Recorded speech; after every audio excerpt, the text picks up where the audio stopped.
हम यहाँ पे हैं चेक पॉइंट फायरवॉल की ट्रेनिंग के लिए। तो हम इसके अंदर क्या क्या कंटेंट कवर करने वाले हैं वो आपके साथ शेयर कर देते हैं।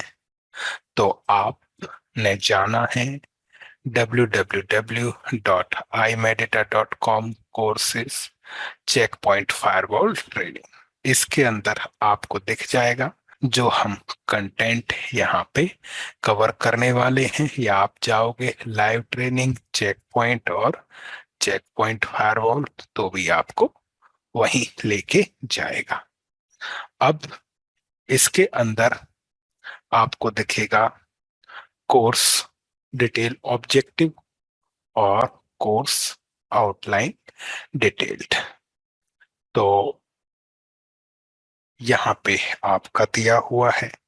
तो सबसे पहले हम सीखेंगे अपनी इस ट्रेनिंग के अंदर फायरवॉल इंट्रोडक्शन के बारे में।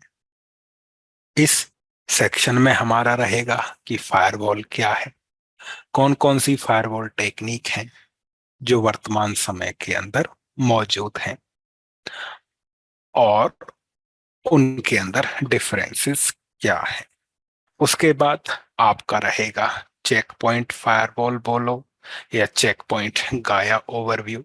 जो चेक पॉइंट का ऑपरेटिंग सिस्टम है जिसको वो गाया कहते हैं, वो उसका इंट्रोडक्शन, वो हमें कौन कौन से फीचर प्रोवाइड करेगा उसके बारे में। फिर हम सीखेंगे कि चेक पॉइंट गाया इंस्टॉलेशन, उसको हम VMware में किस प्रकार से इंस्टॉल कर सकते हैं और उन इमेजेस का इस्तेमाल करके हम अपने ईव एनजी के अंदर लैब सेटअप किस प्रकार से कर सकते हैं ताकि हम अपने प्रैक्टिकल्स या कॉन्सेप्ट को वहां पे वेरीफाई कर सकें। उसके बाद आपका रहेगा यहाँ पे implementation of IPv4 static routing and default routing. दूसरे फायरवॉल की तरह चेक पॉइंट फायरवॉल पे भी स्टैटिक राउटिंग, डिफॉल्ट राउटिंग और डायनेमिक राउटिंग सपोर्टेड होती है। तो हम सीखेंगे स्टैटिक राउटिंग, डिफॉल्ट राउटिंग किस प्रकार से, रिप किस प्रकार से इम्प्लीमेंट किया जाएगा, OSPF open shortest path first किस प्रकार से इम्प्लीमेंट किया जाएगा। IPv4 की राउटिंग के पश्चात आप यहाँ पे सीखोगे IPv6 की static routing, default routing, RIP का IP वर्जन 6 वाला रिप एनजी इम्प्लीमेंटेशन, OSPF का OSPF v3 इम्प्लीमेंटेशन आप यहाँ पे सीखोगे। उसके बाद या एड ऑन करके हम चल सकते हैं जोन इम्प्लीमेंटेशन। वर्तमान समय में तीन चेक पॉइंट, तीन फायरवॉल्स हैं जो लीड कर रहे हैं। वो कौन कौन से हैं? गूगल पे जाओ, जाके लिखो गार्टनर फायरवॉल मैजिक क्वाड्रेंट। तो यहाँ पे आपको इमेजेस मिलेंगी और उसके अंदर आपको पता चलेगा कि जो फायरवॉल हैं उनके अंदर तीन वेंडर्स लीड कर रहे हैं, चेक पॉइंट, पोलो अल्टो और फोर्टिनेट। और इनके जो फीचर्स होते हैं वो भी मोस्टली सेम होते हैं। तो जो आप पढ़ रहे हो चेक पॉइंट बोलो, पोलो अल्टो बोलो, फोर्टिनेट बोलो, वर्ल्ड में यही तीन फायरवॉल्स हमारे क्या कर रहे हैं, लीड यहाँ पे कर रहे हैं। तो जो पोलो अल्टो फायरवॉल है उस पे जोन बनते हैं, जो फोर्टीगेट फायरवॉल है उस पे भी जोन बनते हैं। तो प्रश्न ये आता है कि हम चेक पॉइंट पे जोन, चेक पॉइंट फायरवॉल पे जोन बना सकते हैं? हाँ, बिल्कुल बना सकते हैं।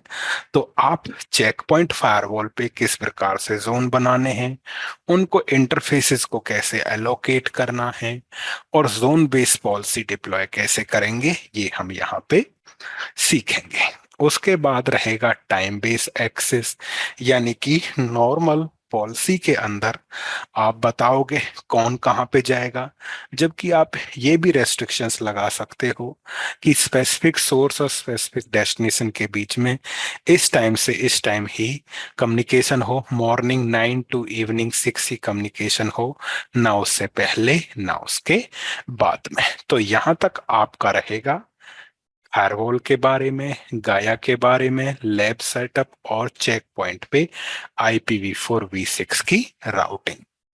उसके बाद हमारा एडवांस टॉपिक स्टार्ट होगा, नेटवर्क एड्रेस ट्रांसलेशन। यहाँ पे हम सीखेंगे नेटवर्क एड्रेस ट्रांसलेशन क्या है, कितने प्रकार का है, क्यों जरूरी है, और चेक पॉइंट पे कौन कौन से हमारे क्या सीखे जाते हैं, नेट के टाइप्स डिप्लॉय हम कर सकते हैं। तो IPv4 पे भी आप नेटवर्क एड्रेस ट्रांसलेशन सीखोगे और IPv6 पे भी आप नेटवर्क एड्रेस ट्रांसलेशन सीखोगे। जब नेटिंग आपका हो जाएगा तो यहां तक आप सीख जाओगे कि राउटिंग और यानी network to another network communication और प्राइवेट टू पब्लिक और पब्लिक टू प्राइवेट कम्युनिकेशन। उसके बाद आएगा हमारा IPsec इंट्रोडक्शन।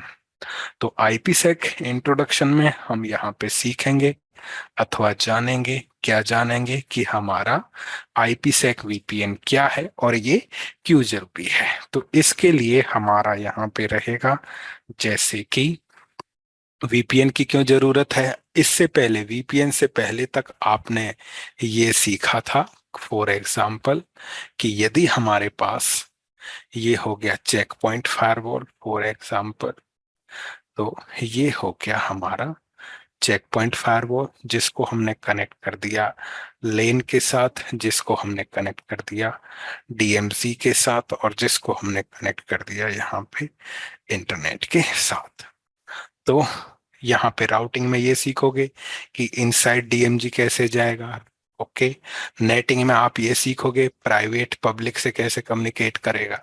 लेकिन जब हम यहाँ पे बात करते हैं IPsec VPN, तो जिस प्रकार से हमारे पास एक लोकेशन पे फायरवॉल और हमारे पास क्या हो गया इनसाइड और DMZ जोन हो गए और क्या हो गया आउटसाइड जोन हो गया, उसी प्रकार दूसरी लोकेशन पे भी आपको के पास क्या है DMZ जोन है और यहाँ पे हमारा क्या है इनसाइड जोन है।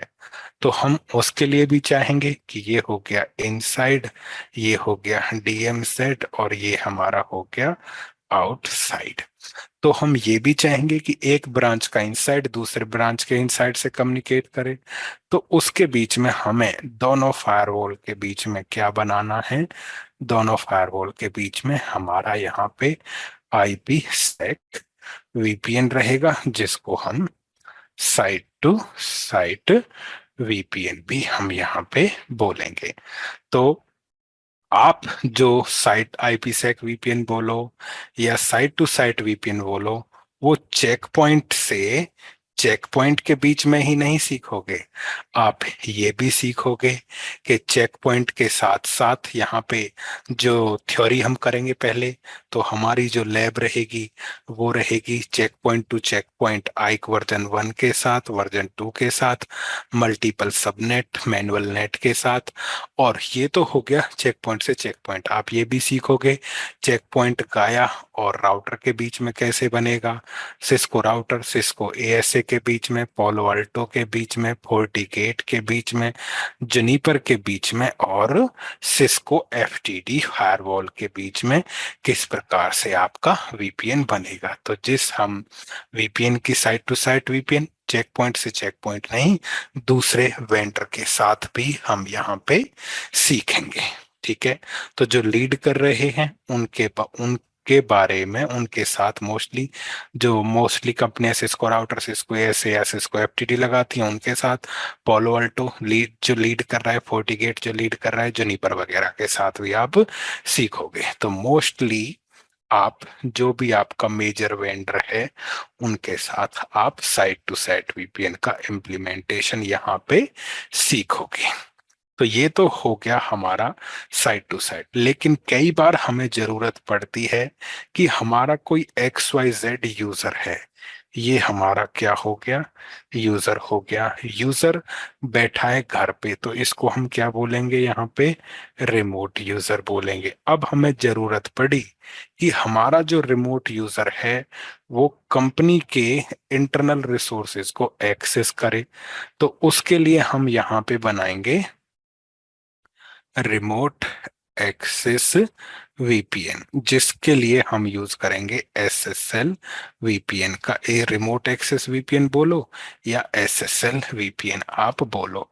तो नेक्स्ट हमारा यहाँ पे रहेगा इंट्रोडक्शन और इम्प्लीमेंटेशन ऑफ एसएसएल वीपीएन, यानी एसएसएल वीपीएन की मदद से हमारा जो कौन है रिमोट यूजर है, या इसको दूसरे शब्दों में बोलें, दूसरे शब्दों में हम कह सकते हैं यहाँ पे वर्क फ्रॉम होम यूजर जो है, वर्क फ्रॉम होम यूजर जो है वो क्या करे, वर्क फ्रॉम होम यूजर अपने घर से बैठे बैठे कंपनी के इंटरनल रिसोर्सेज से किस प्रकार से क्या कर सकता है, यहाँ पे कम्युनिकेट कर सकता है। तो वो आपका रहेगा। तो ये यूजर एसएसएल वीपीएन की मदद से अंदर के सर्वर से क्या करेगा, कम्युनिकेट करेगा। तो वो भी हमने यहाँ पे एसएसएल वीपीएन के अंदर समझना है। ये फीचर्स तो हो गए कि कोई भी फायरवॉल आपको दे देगा। कौन कौन से फीचर, कि जैसे कि राउटिंग हो गया, IPv4 की राउटिंग, IPv6 की राउटिंग, जोन हो गया, टाइम बेस एक्सेस हो गया, IPv4 IPv6 नेटिंग हो गया, साइट टू साइट वीपीएन हो गया और SSL वीपीएन हो गया। लेकिन अब बात आती है नेक्स्ट जनरेशन फायरवॉल फीचर्स। तो नेक्स्ट जनरेशन फायरवॉल फीचर्स में आपके आते हैं यहाँ पे आइडेंटिटी अवेयरनेस। अब ये आइडेंटिटी अवेयरनेस है क्या, पहले हम यहाँ पे जानते हैं। तो आइडेंटिटी अवेयरनेस का मतलब यहाँ पे ये है कि हमारे पास एक डायग्राम है या नेटवर्क है। तो ये हो गया मेरा लेन जो कनेक्टेड है एक स्विच के साथ, और स्विच से मैंने कनेक्ट कर दिया अपना चेक पॉइंट, चेक पॉइंट से मैंने कनेक्ट कर दिया यहाँ पे इंटरनेट। डन हुआ। अब नॉर्मल जब हम चेक पॉइंट पे क्या डिप्लॉय करते हैं, पॉलिसी डिप्लॉय करते हैं, तो हम बताते हैं source, destination and action. Done हुआ। तो कोई भी फायरवॉल हो उस पे नॉर्मली हम ये चीज बताते हैं।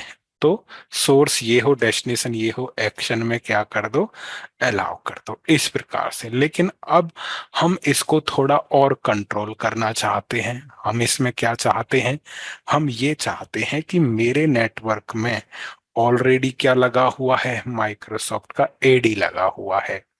अब एडी पे मेरे ग्रुप्स बने हुए हैं, HR ग्रुप्स बने हुए हैं, IT और ग्रुप बने हुए हैं सेल।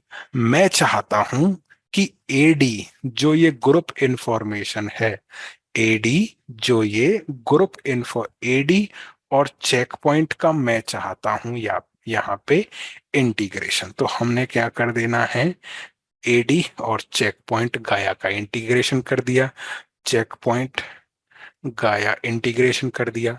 जैसे ही आप ये इंटीग्रेशन करोगे तो एडी के जितने भी ग्रुप थे वो सिंक हो जाएंगे, किसके साथ, चेक पॉइंट के साथ। यहाँ पे आ गया HR, यहाँ पे आ गया IT, यहाँ पे आ गया सेल्स। अब इन्हीं का इस्तेमाल करेंगे हम किसके लिए, पॉलिसी के लिए। तो अब हम यहाँ पे बताएंगे कि यदि हमारा जो कौन हो, सोर्स हो, सोर्स यदि एडी का HR ग्रुप, IT ग्रुप या सेल्स ग्रुप हो, और डेस्टिनेशन यदि वो कहाँ पे जाना चाहता हो, इंटरनेट पे जाना चाहता हो, तो एक्शन हमें क्या रखना है, उसको हमें क्या कर देना है, अलाउ कर देना है। तो अल्टीमेटली हमने क्या अचीव किया, हम चेक पॉइंट पे इंटीग्रेशन कर रहे हैं एडी का, ताकि हम क्या डिफाइन कर सके यहाँ पे, जो एडी के पास है। तो एडी के पास क्या है, AD group base policy. AD के पास ग्रुप है, ग्रुप बेस पॉलिसी हम डिप्लॉय करेंगे चेक पॉइंट पे। तो वही हमारा कहलाएगा आइडेंटिटी, आइडेंटिटी अवेयरनेस। डन हुआ।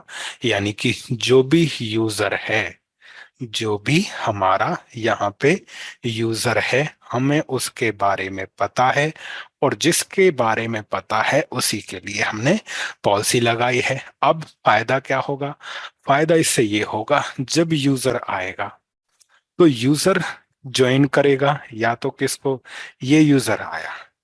अब ये यूजर बिलोंग करता है एचआर से।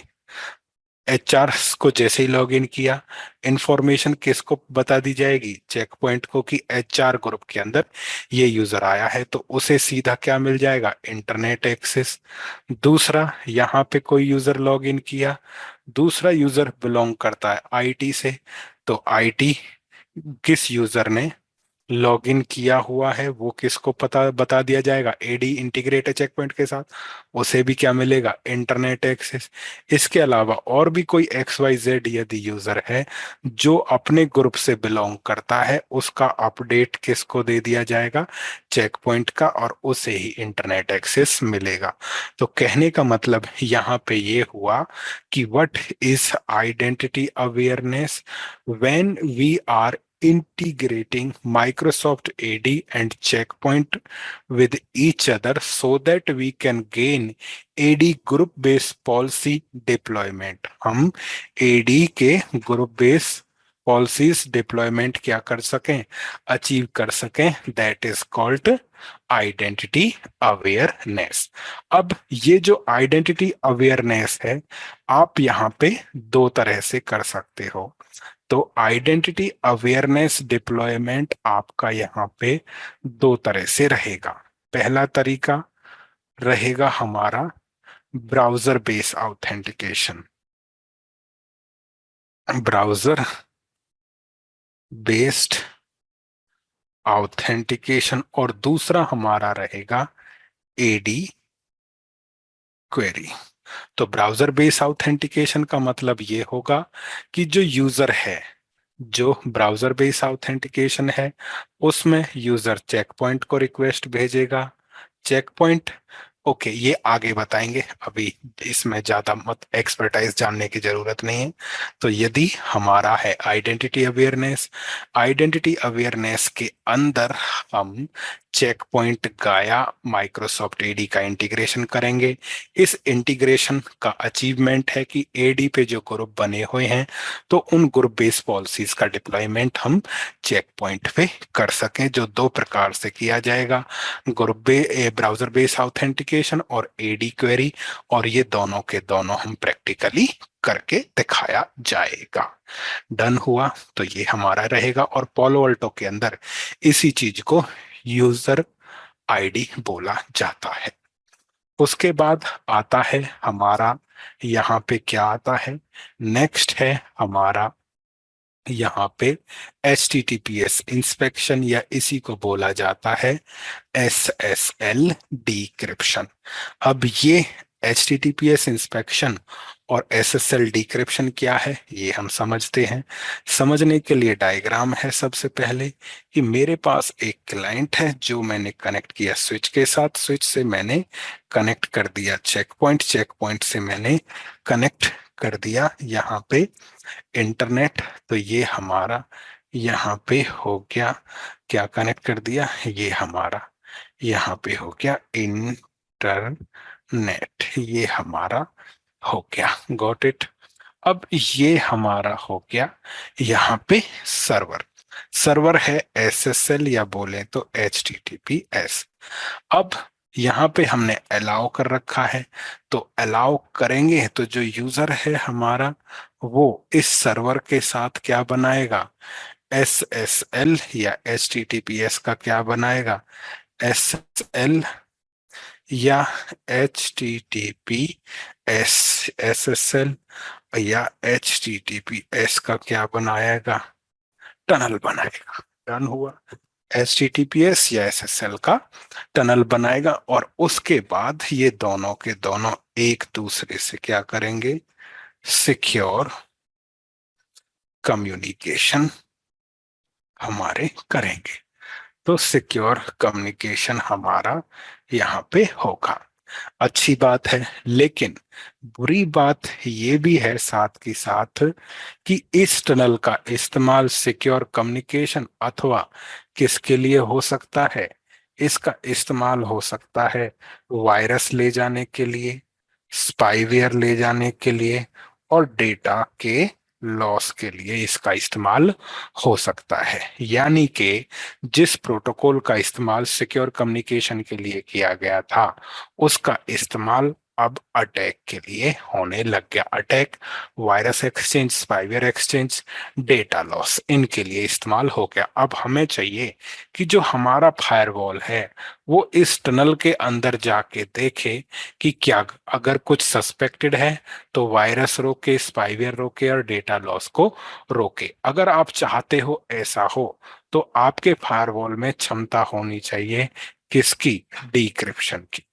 तो हमारा जो फायरवॉल है वो कैपेबल होना चाहिए कि वो क्या कर सके, वो डिक्रिप्शन कर सके। डन हुआ। तो decryption check point firewall, FortiGate firewall, Palo Alto firewall, Cisco FTD, जो भी आपके नेक्स्ट जनरेशन फायरवॉल हैं वो ये काम करती हैं। तो जैसे ही आप डिक्रिप्शन इनेबल करोगे तो डिक्रिप्शन इनेबल करने के पश्चात फायरवॉल क्लाइंट और सर्वर का डायरेक्ट कम्युनिकेशन नहीं होने देगा। तो फिर किस प्रकार से होगा? तो फिर इस प्रकार से होगा, जब डिक्रिप्शन इनेबल कर दोगे तो आपका एक टनल बनेगा क्लाइंट और किसके बीच में? एक टनल बनेगा यहाँ पे क्लाइंट और सर्वर के फायरवॉल के बीच में, और दूसरा बनेगा फायरवॉल और किसके बीच में? फायरवॉल और हमारा यहाँ पे फायरवॉल और सर्वर के बीच में हमारा दूसरा टनल बनेगा। जब तक डेटा टनल के अंदर है तब तक ही वो कैसा है? इनक्रिप्टेड है। जब तक टनल के अंदर है तब तक ही वो कैसा है? इनक्रिप्टेड है। लेकिन जब डेटा फायरवॉल के पास है तो हमारे पास वो डेटा किस फॉर्मेट में अवेलेबल है? वो अवेलेबल है यहाँ पे प्लेन टेक्स्ट फॉर्मेट में अवेलेबल है। प्लेन टेक्स्ट डेटा जब इसके पास होगा तो हम उसको पास कराएंगे चेक पॉइंट ब्लेड्स के द्वारा, जिसमें एंटीवायरस, एंटीबॉट, आईपीएस, फाइल ब्लॉकिंग वाले हमारे पास क्या होंगे? और वाले ब्लेड्स होंगे। डन हुआ। अब जब आपका डेटा इनसे पास होगा तो वो डेटा को प्योर कर देंगे और वो प्योर डेटा ही आपका बाहर भेजा जाएगा अथवा अंदर भेजा जाएगा। तो डिक्रिप्शन क्यों जरूरी है? कि यदि हमारे फायरवॉल के पास डिक्रिप्शन की क्षमता ना हो तो क्लाइंट और सर्वर के बीच में क्या बनेगा? एसएसएल का टनल बनेगा, फायरवॉल बाईपास हो जाएगा। अब जो अटैकर है वो उसका इस्तेमाल वायरस, स्पाईवेयर और फाइल को एक्सचेंज करने के लिए यूज कर सकता है। लेकिन हमारे चेक पॉइंट फायरवॉल पे डिक्रिप्शन की कैपेबिलिटी है। जब हम ये कर देंगे तो वो क्लाइंट जब ऐसा करेंगे, एक टनल क्लाइंट टू फायरवॉल, दूसरा फायरवॉल टू सर्वर, तो फायरवॉल के पास डेटा किस में होगा? प्लेन टेक्स्ट फॉर्मेट में होगा, जिसको हम चेक पॉइंट ब्लेड्स के द्वारा क्या कराएंगे? फिल्टर कराएंगे। चेक पॉइंट ब्लेड्स उसके अंदर जो इम्प्योरिटीज है उसको रिमूव कर देंगे। बट इतना याद रखना, डिक्रिप्शन केवल डेटा को प्लेन टेक्स्ट में ला सकता है। अब उसको आपको प्योर करना है तो उसके लिए चेक पॉइंट ब्लेड्स हमें इनेबल अलग से करने पड़ेंगे। ये डिटेल में हम करेंगे जब इसका टाइम आएगा। अभी बस इतना ही कि जो चेक पॉइंट फायरवॉल है उस पे डिक्रिप्शन सपोर्टेड है, जिसको यहाँ पे बोला जाता है, यहाँ पे बोल सकते हो एसएसएल डिक्रिप्शन। इसको दो नाम से आप कॉल कर सकते हो, एसएसएल डिक्रिप्शन, या इसको कह सकते हो एचटीटीपीएस इंस्पेक्शन। एचटीटीपीएस इंस्पेक्शन और एसएसएल डिक्रिप्शन के द्वारा चेक पॉइंट फायरवॉल ये भी देख सकता है कि टनल के अंदर, एसएसएल टनल के अंदर आपका क्या जा रहा है। मोर थ्योरी और मोर प्रैक्टिकल तभी कराएगा जाएगा जब इसका टाइम आएगा। अभी बस इंट्रोडक्शन है कि इस पूरी ट्रेनिंग में हम क्या करने वाले हैं, जिसके अंदर हम सीखेंगे कि किस प्रकार चेक पॉइंट एसएसएल टनल के अंदर जाके भी डेटा को डिक्रिप्ट कर सकता है। ये हमारा रहेगा एचटीटीपीएस इंस्पेक्शन के अंदर। उसके बाद आता है यहाँ पे, तो अभी तक आपने क्या क्या सीखा या सीखोगे यहाँ तक कि एडी का इंटीग्रेशन करके आप मोर ग्रैनु जो भी बोलते हैं मोर डीपर कंट्रोल इनेबल कर सकते हो। इनक्रिप्टेड डेटा को प्लेन टेक्स्ट में ला सकते हो ताकि अंदर जो अटैक वो जा रहा है, वायरस स्पाईवेयर जा रहा है, उसको डिटेक्ट कर सको। नेक्स्ट आता है हमारा यहाँ पे यूआरएल फिल्टरिंग। तो यूआरएल फिल्टरिंग क्या है, क्यों जरूरी है, वो हम समझ लेते हैं कि जैसे कि मान के चलो अभी हम यहाँ पे पढ़ रहे हैं यूआरएल यूआरएल फिल्टरिंग।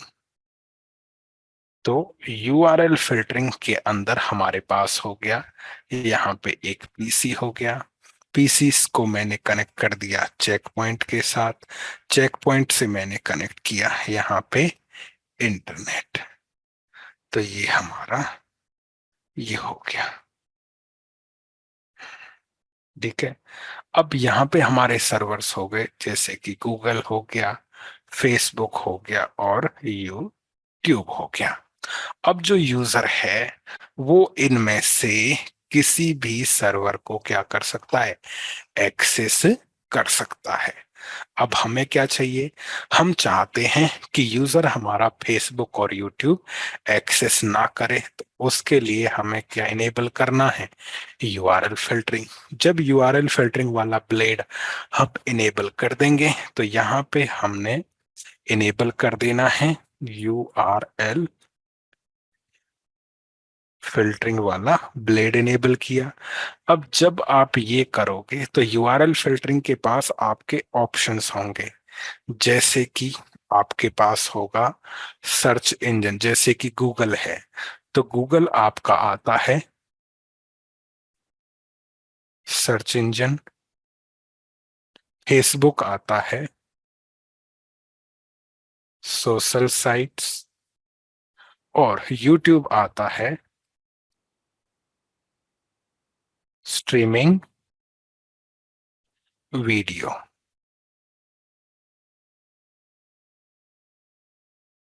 ठीक है, इस प्रकार से। उसके बाद यहाँ पे आपने क्या डिफाइन करना है, एक्शन। तो एक्शन में अलाउ, डिनाय और आप डिनाय कर सकते हो। अब जो यूजर है XYZ यूजर रिक्वेस्ट भेजेगा कि मेरे को किससे कम्युनिकेट करना है, I want to communicate with Google. Google search engine से अलाउ, तो ये आपका क्या हो गया, अलाउ हो गया। अगर वो कहता है कि मेरे को किससे कम्युनिकेट करना है, फेसबुक, वो डिनाय। यूजर कहता है मेरे को किससे कम्युनिकेट करना है, यूट्यूब से कम्युनिकेट करना है, तो वो भी आपका डिनाय है। तो यूआरएल फिल्टरिंग का काम जो मोस्टली प्रॉक्सी सर्वर से किया जाता है, चेक पॉइंट कहता है आपको प्रॉक्सी सर्वर की आवश्यकता नहीं है, हमारे ही चेक पॉइंट फायरवॉल पे आप यूआरएल फिल्टरिंग वाला ब्लेड इनेबल करो। हमारे पास यहाँ पे क्या है, कैटेगरीज हैं। उन कैटेगरीज को आप क्या कर सकते हो, अलाउ अथवा डिनाई कर सकते हो। जो अलाउ किया वो अलाउ, जो डिनाई किया वो आपका यहाँ पे डिनाई हो जाएगा। तो आप के जैसे कि कुछ वेबसाइट्स हो गई, यहाँ पे कौन हो गया, टोरेंट वगैरह हो गया। ठीक है, तो टोरेंट वाली वेबसाइट जो होंगी वो वायरस फैलाएंगी। तो हम यहाँ पे पहले ही क्या बता देंगे कि जो हमारी टोरेंट वाली वेबसाइट है वो क्या हो जाए, डिनाय। तो जब भी कोई यूजर इस प्रकार की वेबसाइट को एक्सेस करेगा तो उन पे जाने वाली रिक्वेस्ट को ही पहले ही फायरवॉल क्या कर देगा, यहाँ पे डिनाय कर देगा। तो हमारे पास वायरस और मालवेयर स्प्रेड होने के चांसेस कम होंगे। तो इस प्रकार से आप आपके ऑर्गेनाइजेशन में यूज अथवा एक्सेस होने वाले यूआरएल्स को कंट्रोल कर सकते हो। ये फीचर पालो अल्टो में भी होता है, ये फीचर FortiGate में भी होता है। नेक्स्ट है हमारा यहाँ पे कंटेंट अवेयरनेस। अब ये कंटेंट अवेयरनेस क्या है ये हमने समझना है। तो कंटेंट अवेयरनेस जो है यहाँ पे है, दो चीजें हैं, एक है कंटेंट अवेयरनेस और एक है थ्रेट प्रिवेंशन, जिसमें आईपीएस, एंटीबॉट और एंटीवायरस आपके आएंगे। तो पोलो अल्टो में इन दोनों चीजों को मिला के कंटेंट आईडी बोला जाता है। तो हम बात कर रहे थे यहाँ पे कंटेंट अवेयरनेस की। तो कंटेंट अवेयरनेस कुछ इस प्रकार से है। तो हम अब डिस्कस कर रहे हैं यहाँ पे कंटेंट अवेयर कंटेंट अवेयरनेस। हमारे पास हो गया क्लाइंट, हमारे पास हो गया चेक पॉइंट का या फायरवॉल, और या चेक पॉइंट फायरवॉल या चेक पॉइंट अप्लायंस जो किससे कनेक्टेड है, इंटरनेट से हमारा कनेक्टेड है।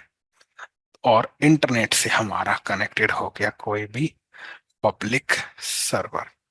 अब होगा कुछ यूं कि जो यूजर है, यूजर ने थ्रू फायरवॉल के क्या भेजी, रिक्वेस्ट भेजी, रिक्वेस्ट के बदले वहां से क्या आया, रिप्लाई आया। रिप्लाई के अंदर डेटा है और डेटा के अंदर हमारे पास क्या है, फाइल है। जैसे कि फाइल में टाइप हो सकते हैं, डॉट ई हो सकता है, डॉट पीडीएफ हो सकता है।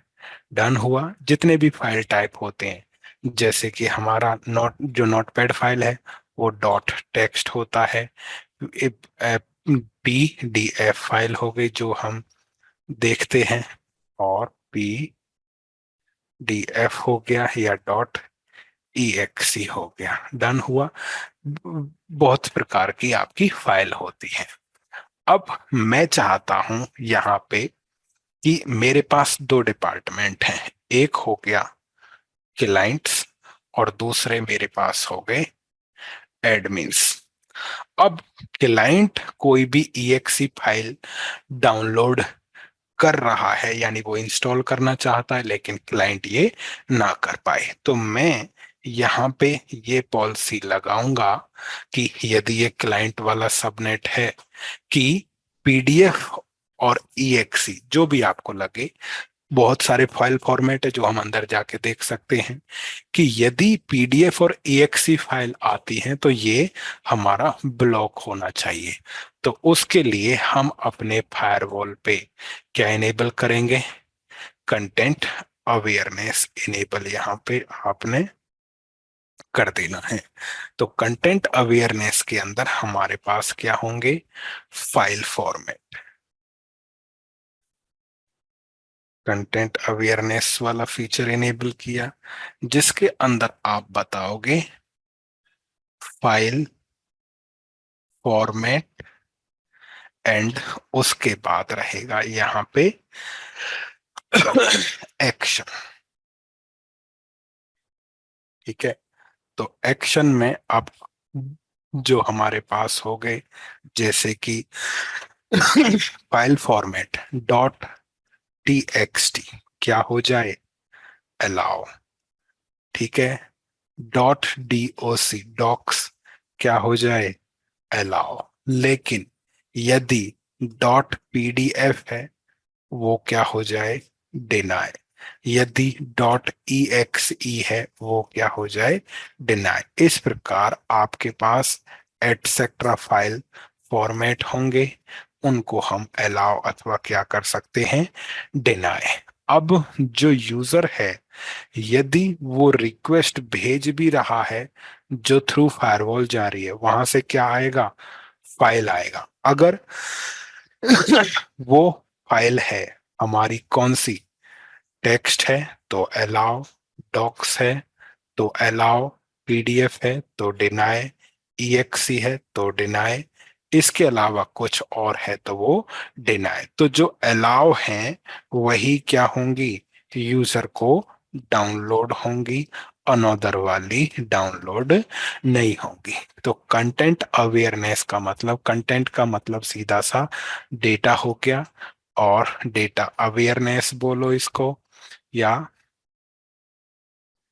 अवेयरनेस बोलो इस चीज को, या फिर आपने बोलना है आइडेंटिफिकेशन। आपने बोलना है कि हम डेटा के बारे में अवेयर हैं या उसको आइडेंटिफाई कर लिया है। जब हमने डेटा को आइडेंटिफाई कर लिया है तो हम अपने हिसाब से उसको क्या कर सकते हैं, हम अपने हिसाब से उसको अलाउ अथवा डिनाय कर सकते हैं अपनी रिक्वायरमेंट के हिसाब से। तो जिस भी डिपार्टमेंट अथवा यूजर के लिए आपने ये पॉलिसी लगाई है, रेस्ट्रिक्टेड फाइल फॉर्मेट का उसको डिनाय रहेगा, जो अलाउ किया है वो ही केवल क्या रहेगा, अलाउ रहेगा। तो ये कहलाएगा हमारा कंटेंट अवेयरनेस, जिसको पोलो अल्टो के अंदर बोला जाता है फाइल ब्लॉकिंग। तो इसी चीज को पोलो अल्टो क्या कहता है, फाइल ब्लॉकिंग के नाम से इसको कहता है। डन हुआ। तो ये रहेगा जो आपको प्रैक्टिकली करके दिखाया जाएगा। तो ये किसके बारे में रहा, कंटेंट अवेयरनेस, जिसके अंदर हम, हमारे पास चेक पॉइंट फायरवॉल पे फाइल फॉर्मेट्स होंगे जिनको अलाउ और डिनाय करेंगे, और सेम चीज पोलो अल्टो में फाइल ब्लॉकिंग के नाम से अवेलेबल है। उसी प्रकार यहाँ पे नेक्स्ट है हमारा थ्रेट प्रिवेंशन। तो थ्रेट प्रिवेंशन क्या है, डायग्राम सेम रहेगा। अब यहाँ पे हम बात कर रहे हैं किसके बारे में, थ्रेट प्रिवेंशन के बारे में। पॉलो अल्टो का बाद में लिखेंगे, तो ये हटाते हैं। तो अब हमारे पास, एक मिनट थोड़ा ये क्लीन कर लो। तो हम बात कर रहे हैं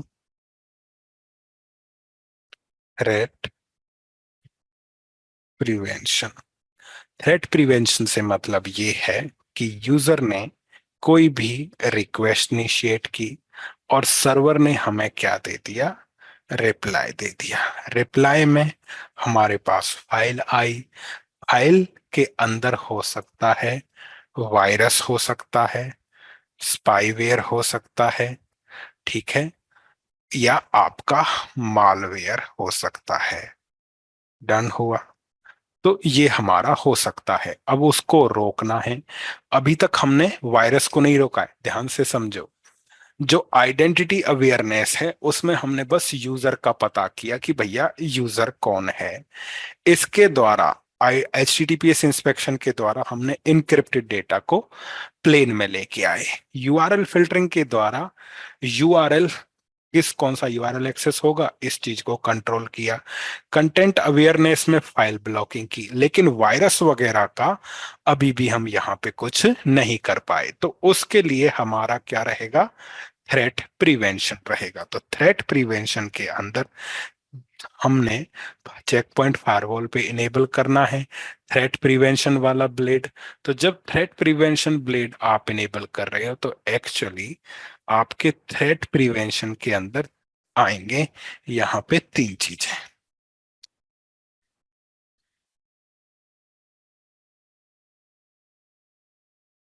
तो पहली चीज क्या है, पहला है आपके पास एंटीवायरस, दूसरा है एंटीबॉट, और तीसरा है आईपीएस सिग्नेचर्स। ठीक है, जिनको हमने क्या कर देना है, यहाँ पे इनेबल इनेबल इनेबल कर देना है। अब जिस पब्लिक सर्वर से हम क्या डाउनलोड कर रहे थे, डेटा डाउनलोड कर रहे थे, यदि उसके अंदर क्या है, वायरस है, तो वो ब्लॉक हो जाएगा। यदि उसके अंदर बॉटनेट है वो भी ब्लॉक हो जाएगा। और यदि उसके पास कोई क्या है, अटैक, उसके द्वारा क्या हो रहा है, कोई अटैक हो रहा है, तो हमारे पास आईपीएस सिग्नेचर्स हैं, तो वो भी हमारे पास हमारे इसको रोकेंगे। तो डेटा जिसके अंदर वायरस हो, डेटा जिसके अंदर वायरस, अगर डेटा के अंदर आपका क्या होता है, वायरस, बॉट और कोई अटैक यदि उसके अंदर हो रहा है तो थ्रेट प्रिवेंशन के अंदर ये हमारे थ्री ब्लेड्स उसको क्या कर देंगे, थ्री ब्लेड्स जो थ्रेट प्रिवेंशन के अंदर आएंगे उसको स्टॉप कर देंगे, ब्लॉक ब्लॉक ब्लॉक। तो केबल और केबल हमारा जो क्या होगा, नॉर्मल डेटा होगा। तो नॉर्मल डेटा ही इनसे क्या होगा, पास होगा। तो नॉर्मल डेटा ही हमारा अलाउ किया जाएगा, ना वायरस ना बॉट ना किसी प्रकार का कोई अटैक। तो ये हमारा कहलाएगा थ्रेट प्रिवेंशन। और जिसको चेक पॉइंट वो पोलो अल्टो के अंदर क्या बोला जाता है, कंटेंट आईडी के नाम से इसको बोला जाता है। डन हुआ। तो थ्रेट प्रिवेंशन के अंदर चेक पॉइंट फायरवॉल पे आप एंटीवायरस, एंटीबॉट, आईपीएस सिग्नेचर वाले क्या इनेबल करोगे, यहाँ पे ब्लेड्स इनेबल करोगे, ताकि आप वायरस, बॉट और अटैक को अपने नेटवर्क में होने से रोक सको। ये आएगा थ्रेट प्रिवेंशन के अंदर।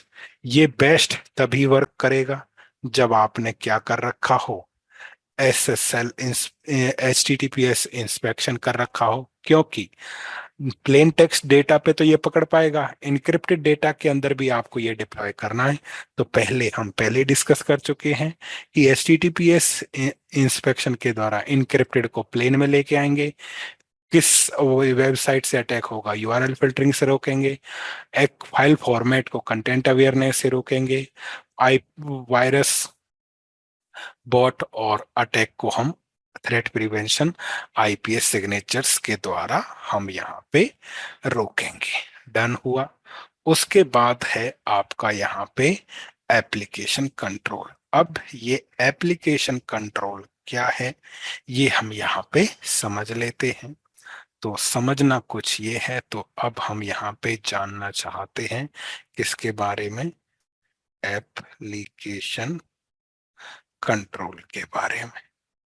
तो एप्लीकेशन कंट्रोल समझना है तो हमारे पास पीसी हो गया, ये हमारे पास चेक पॉइंट हो गया, और ये हमारे पास यहाँ पे इंटरनेट हो गया। तो इसको हमें डायग्राम ज्यादा और चाहिएगा, चलो इतना ही रख लेते हैं, इंटरनेट। तो ये हमारे पास यहाँ पे हो गया। अब जो क्लाइंट है वो दो सर्वर से कम्युनिकेट कर रहा है, एक हो गया जी मेल और दूसरा हो गया फेसबुक। डन हुआ। तो जब ऐसा होगा तो क्लाइंट का डायनेमिक पोर्ट नंबर हिट करेगा जीमेल के 443 को, और क्लाइंट का डायनेमिक पोर्ट नंबर 1026 हिट करेगा फेसबुक के 443 को। अब इनके अंदर सेशंस बनेंगे, पहले एक सेशन बनेगा, यहाँ पे भी एक सेशन बनेगा, उस सेशन के अंदर फिर दूसरा सेशन बनेगा, तो यहाँ पे हमारा दूसरा हो गया। उसके अंदर हो सकता है फिर आपका तीसरा सेशन बने, ये तीसरा हो गया। उसके अंदर या उसको यूज करके आपका नेक्स्ट क्या हो गया, सेशन हो गया।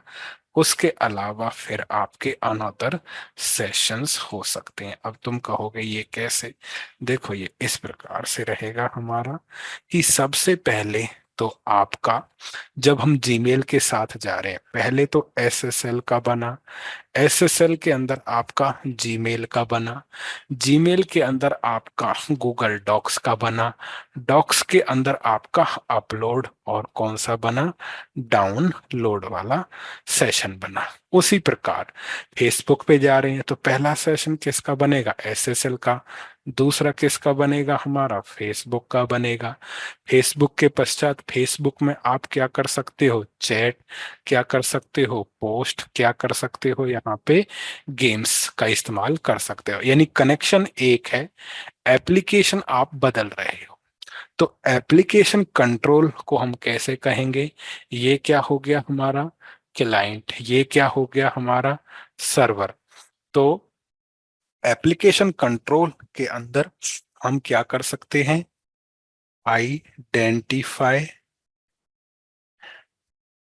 Monitor and control the application बोलो या सेशन बोलो या कनेक्शन बोलो between client and server client between client and server. जब भी कोई क्लाइंट है और सर्वर है, उसके बीच में बनने वाले सेशन, कनेक्शन या एप्लीकेशन को आप आइडेंटिफाई, मॉनिटर और कंट्रोल कर सकते हो। जैसे कि एसएसएल जीमेल, तो आप यहाँ पे कह सकते हो Gmail upload upload deny, download deny, Facebook में चैट और पोस्ट हमारा क्या हो जाए, डिनाई। तो इस प्रकार जिनको मैंने क्रॉस किया है, उन एप्लीकेशंस को आइडेंटिफिकेशन के साथ साथ मॉनिटर और कंट्रोल भी आप कर सकते हो। तो ये था हमारा एप्लीकेशन कंट्रोल, जिसको पोलो अल्टो में बोला जाता है app ID, application identification. Done हुआ। तो ऐप आईडी या एप्लीकेशन कंट्रोल क्या है? ए, with the help of application control, we can we can identify, monitor and control the application or session or connection between client and server। Client और server के बीच में बनने वाले सेशन, कनेक्शन और उनके बीच में यूज होने वाली एप्लीकेशंस को आइडेंटिफाई, मॉनिटर और कंट्रोल आप कर सकते हो। तो ये रहेगा हमारा किसके लिए? एप्लीकेशन कंट्रोल के अंदर। तो ये रहेगा एप्लीकेशन कंट्रोल के अंदर।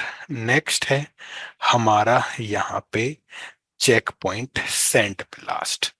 तो चेक पॉइंट सेंड ब्लास्ट क्या है, ये हम समझेंगे। हमारा चेक पॉइंट सेंड ब्लास्ट फिर से रिकॉल करा देते हैं कि जब आप यहां तक आओगे तो आप समझ चुके होंगे कि इनक्रिप्टेड ट्रैफिक को प्लेन टेक्स्ट में कैसे लेके आएंगे।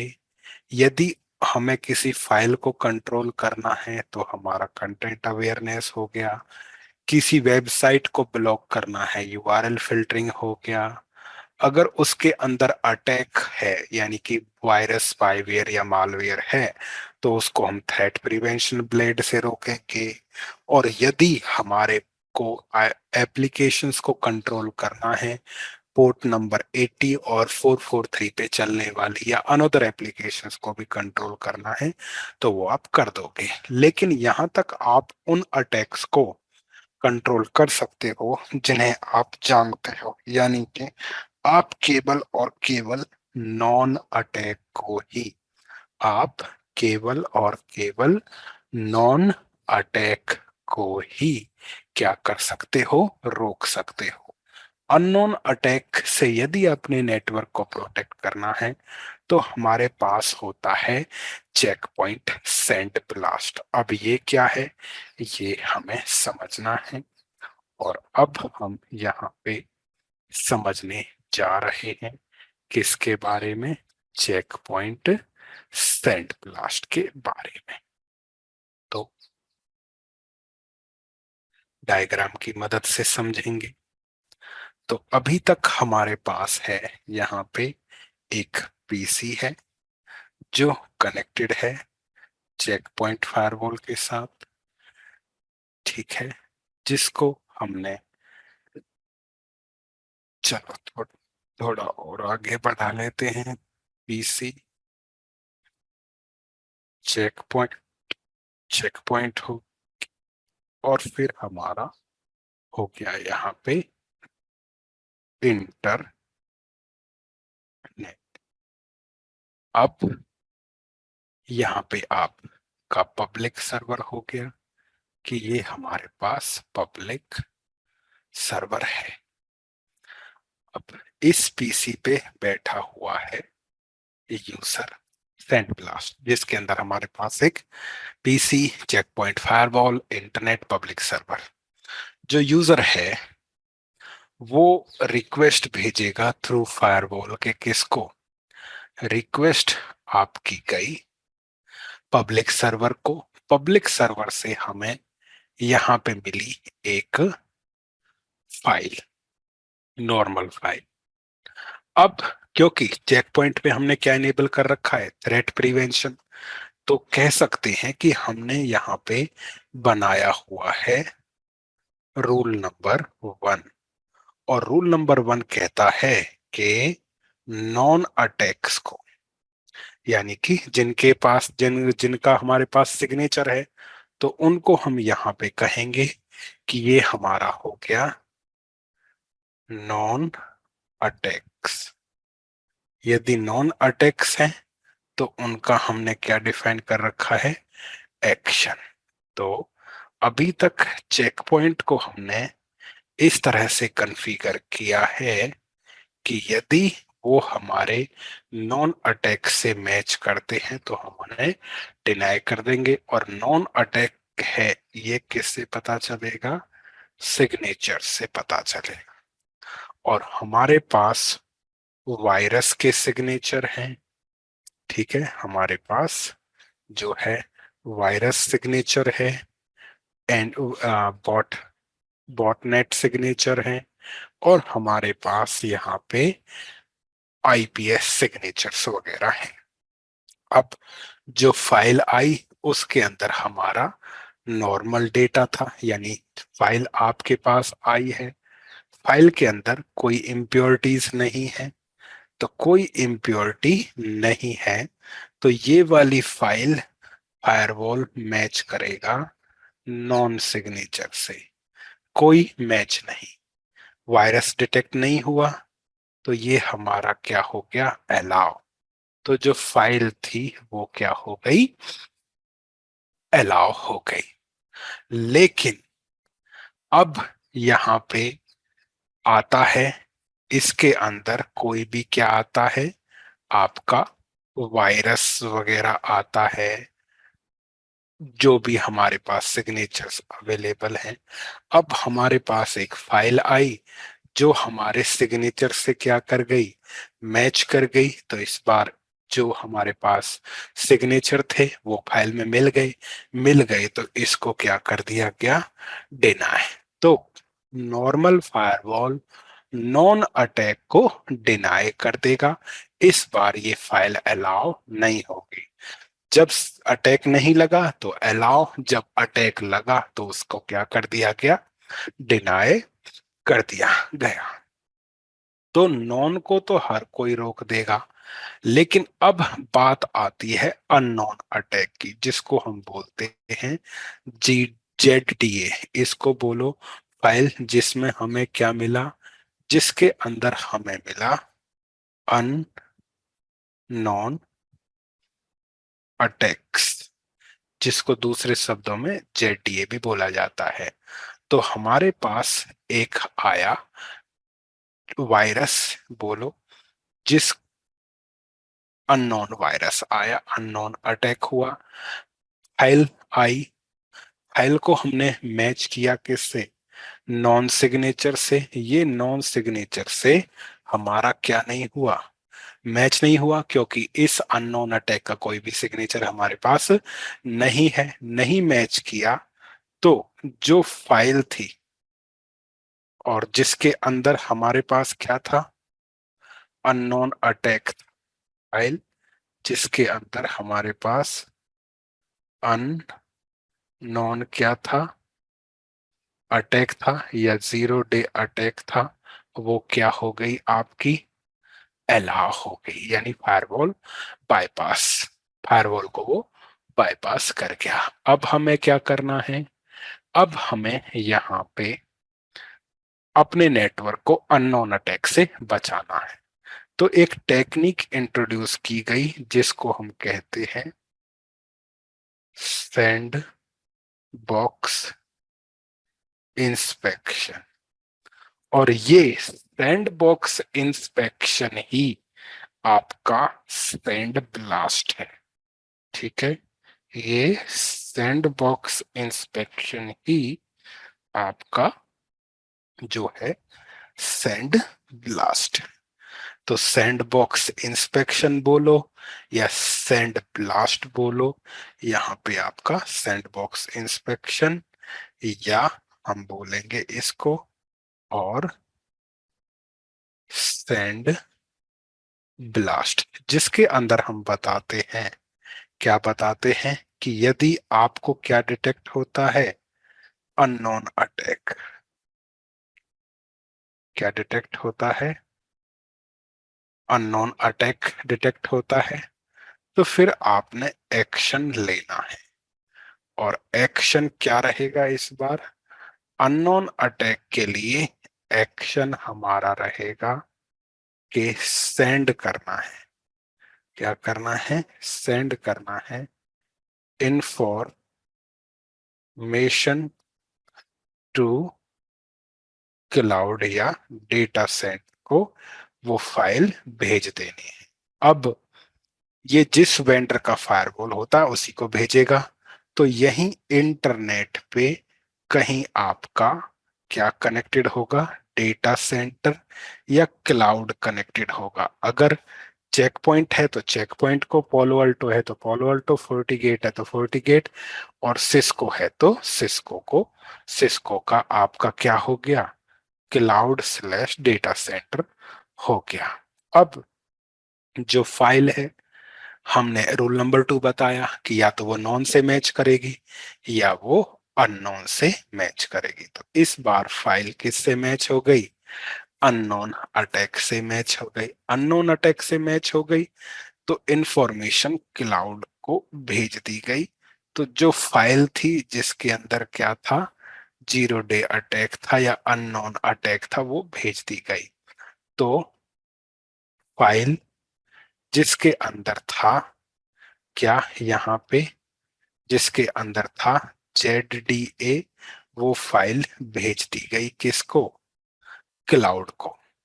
उस फाइल को एनालाइज किया जाएगा, यानी कि जो ये फाइल आपकी आई है इसको एनालाइज करेंगे वहां पे बैठे हुए इंजीनियर्स, और वो बताएंगे कि जो ये आया है ये क्या है, ये वायरस है। उस वायरस का क्या निकाला जाएगा, अपडेट निकाला जाएगा, और वो अपडेट फिर थ्रू इंटरनेट किसको भेजा जाएगा, फायरवॉल को भेजा जाएगा। तो वो उस जीरो डे अटैक का क्या तैयार करेंगे, यहाँ पे अपडेट तैयार करेंगे, और वो अपडेट क्या कर दिया जाएगा, वो अपडेट सेंड कर दिया जाएगा आपको भी, और फायरवॉल्स को भी। हो सकता है वर्ल्ड में और भी चेक पॉइंट के फायरवॉल लगे हों, तो वो अपडेट जो है चेक पॉइंट फायरवॉल्स को सेंड कर दिया जाएगा, वो वहां पे जाएगा। तो वहां पे जो आपका क्या पहुंचा है, अपडेट पहुंचा है, तो अपडेट वहां पे आया है, वो उस अपडेट को क्या करेंगे, यहाँ पे एक्सेप्ट करेंगे। ये भी क्या करेगा, एक्सेप्ट करेगा। एक्सेप्ट करके किस में ले आएगा, अपने डेटाबेस के अंदर ले आएगा। तो लो जी, अपडेट क्या कर लिया गया, अपडेट यहाँ पे एक्सेप्ट कर लिया गया। तो जो अननोन था वो अब हमारे लिए नॉन हो गया। तो यहां पे हम कह सकते हैं बिफोर अपडेट, अपडेट से पहले, बिफोर अपडेट, अपडेट से पहले, जो भी आपका XYZ अपडेट है, अपडेट से पहले, before update, ZDA will be allow. Before update, update से पहले, ZDA zero day attack, ZDA will be allow, वो आपका अलाउ हो जाएगा। अटैक से पहले बिफोर अपडेट, अपडेट से पहले ZDA अलाउ होगा। लेकिन after update, after update, update के पश्चात ZDA will be, ZDA will be deny, zero day attack आपका क्या होगा, डिनाई होगा। तो जो सैंड बॉक्स इंस्पेक्शन है, जो सैंड बॉक्स इंस्पेक्शन है वही हमारा सैंड ब्लास्ट है, जिसके अंदर सैंडबॉक्स इंस्पेक्शन ही हमारा सैंड ब्लास्ट है, जिसके अंदर फायरवॉल पे हम कॉन्फ़िगर करते हैं कि अननोन अटैक की इंफॉर्मेशन क्लाउड को दे दो, ताकि वहां से आपको क्या मिल सके, अपडेट मिल सके। डन हुआ। और अब प्रश्न आता है कि जो आपने फाइल है उसको क्या किया है, सेंड किया है, और अब डेट को यहाँ पे एक्सेप्ट किया है, इसमें टाइम विंडो क्या है? तो डिफरेंट डिफरेंट वेंडर ये कहते हैं कि इसकी विंडो है 3 से 5 मिनट। 3 से 5 मिनट के अंदर आपको क्या मिल जाएगा, अपडेट यहाँ पे मिल जाएगा। तो जो चेक पॉइंट का सैंड ब्लास्ट है वो एक्चुअली सैंड बॉक्स इंस्पेक्शन है, जिसमें हम फायरवॉल को इस प्रकार से कॉन्फ़िगर करते हैं कि अननोन अटैक की इंफॉर्मेशन क्लाउड को दो, वहां से अपडेट आए उसे एक्सेप्ट करो कि अपने डेटाबेस में डालो, नेटवर्क को प्रोटेक्ट करो। तो जिस भी फायरवॉल के अंदर सैंडबॉक्स इंस्पेक्शन हो वही नेक्स्ट जनरेशन फायरवॉल होता है। तो check point firewall, Palo Alto firewall, FortiGate firewall, ये वेंडर्स के फायरवॉल नेक्स्ट जनरेशन फायरवॉल होते हैं, क्योंकि इनमें सैंडबॉक्स इंस्पेक्शन की कैपेबिलिटी होती है। Check point firewall, Palo Alto firewall, FortiGate firewall, इनके अंदर सैंडबॉक्स इंस्पेक्शन की कैपेबिलिटी होती है। तो जिस भी डिवाइस में सैंडबॉक्स इंस्पेक्शन की कैपेबिलिटी हो वो हमारा नेक्स्ट जनरेशन फायरवॉल रहेगा। तो ये था हमारा यहाँ पे सैंड ब्लास्ट। नेक्स्ट क्या है हमारा, नेक्स्ट है हमारा यहाँ पे क्लस्टरिंग या क्लस्टर एक्सेल। अब ये क्लस्टर एक्सेल क्या है? क्लस्टर एक्सेल ये है, अभी तक हमने एक ही फायरवॉल का इस्तेमाल किया, तो मान के चलो हम पढ़ रहे हैं यहाँ पे एच या क्लस्टर एक्सेल।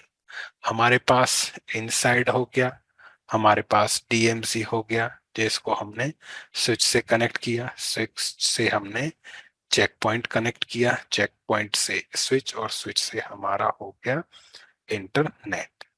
अब यहाँ पे हमने एक ही फायरवॉल लगाया है, वो डाउन हो सकता है, तो हम एक नहीं दो फायरवॉल लगाएंगे, और दोनों फायरवॉल को यहाँ पे हमने क्या कर देना है, दोनों फायरवॉल को सभी नेटवर्क से जोड़ दिया।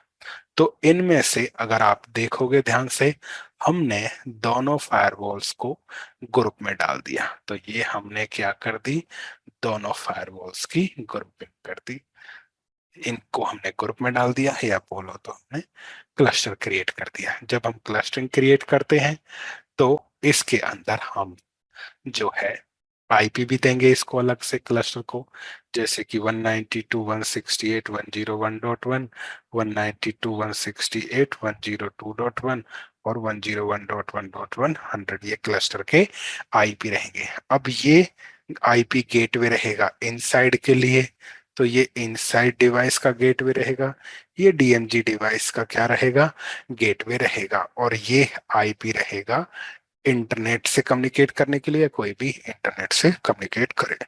तो क्लस्टर एक्सेल बोलो या क्लस्टरिंग बोलो, उसके अंदर हम क्या करते हैं, we group multiple check point firewalls as a single firewall. आप मल्टीपल चेक पॉइंट फायरवॉल की ग्रुपिंग करते हो as a single firewall. We allocate virtual IP address to the cluster. These virtual IP address will be used for the communication. One of them will be primary, another will be secondary. Done. So primary will be your master, secondary will be your backup. Now master unit will synchronize configuration with secondary. It will synchronize session with real time session with secondary. Got it or not? Now assume primary firewall goes down. तो अब हुआ क्या, one उनमें से हमने grouping की, एक master बनाया, अनदर को बैकअप आपने बनाया। तो master will synchronise configuration in session with secondary. अब मान के चलो कि आपका जो प्राइमरी फायरवॉल है वो क्या हो गया, डाउन हो गया। तो अब सेकेंडरी क्या करेगा, सेकेंडरी जो है प्राइमरी के डाउन होने पे जो सेकेंडरी बैकअप था वो आपका क्या बन जाएगा, प्राइमरी यहाँ पे बन जाएगा। और जितने भी क्लाइंट्स हैं अब आपके, वो न्यू प्राइमरी के रास्ते इंटरनेट क्या करेंगे, न्यू प्राइमरी के रास्ते इंटरनेट एक्सेस करेंगे। तो ये हमारा यहाँ पे न्यू प्राइमरी बन जाएगा।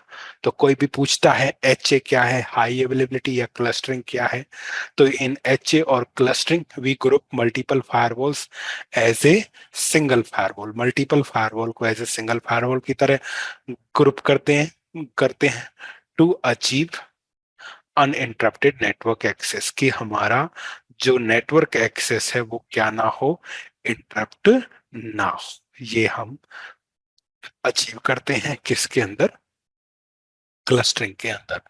तो ये आपका एच ए अथवा क्लस्टरिंग यहाँ पे रहेगा। डिटेल में आपको तब बताया जाएगा जब इसका टाइम आएगा। तो एक्चुअली यदि कोई पूछता है व्हाट इज एच ए और clustering, in HCR clustering, this is a feature of Checkpoint which provides uninterrupted network access using redundant appliance। हम redundant appliance का इस्तेमाल करके uninterrupted network access देते हैं, ताकि या तो प्राइमरी अप रहेगा तो प्राइमरी लेके जाएगा, प्राइमरी डाउन हो जाएगा तो सेकेंडरी लेके जाएगा, बट आपकी एक्सेस इंटरप्ट नहीं होगी। तो ये रहेगा हमारा किसके बारे में, क्लस्टरिंग के बारे में। नेक्स्ट है हमारा certificate based login on management और एडमिन प्रोफाइल्स। नॉर्मली हम यूजर नेम पासवर्ड से लॉगिन करते हैं, उसके स्थान पे आप सर्टिफिकेट का भी इस्तेमाल कर सकते हो, और एडमिन प्रोफाइल भी आप बना सकते हो जिसमें आप बता सकते हो कि L1 इंजीनियर्स केवल रीड कर सकें, L2 read plus basic, L3 all configuration आपका कर सकें। तो ये तो हुआ ब्रीफिंग। डिटेल्ड में हम क्या क्या करने वाले हैं वो आप कोर्स आउटलाइन डिटेल के अंदर जाके देख सकते हो। डन। तो हम क्या करते हैं यहाँ पे, ये हमारा, ये मैं कॉपी कर लेता हूँ, या ये वाला, चलो यही वाला कॉपी कर लेते हैं। तो हमारा रहेगा फायरवॉल इंट्रोडक्शन, ये हमने कॉपी किया, कॉपी करके इसे लेके चलते हैं नोटपैड के अंदर, पेस्ट करो।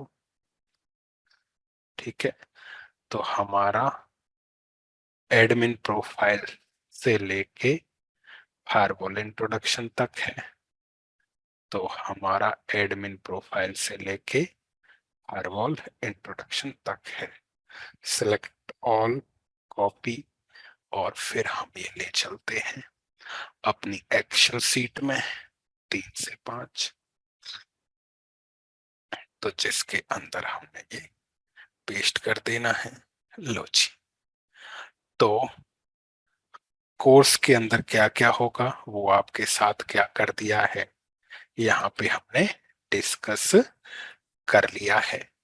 ठीक है, और ये लिख दिया है कि हम किस किस बारे में आगे पढ़ने वाले हैं। तो नेक्स्ट है हमारा यहाँ पे फायरवॉल इंट्रोडक्शन।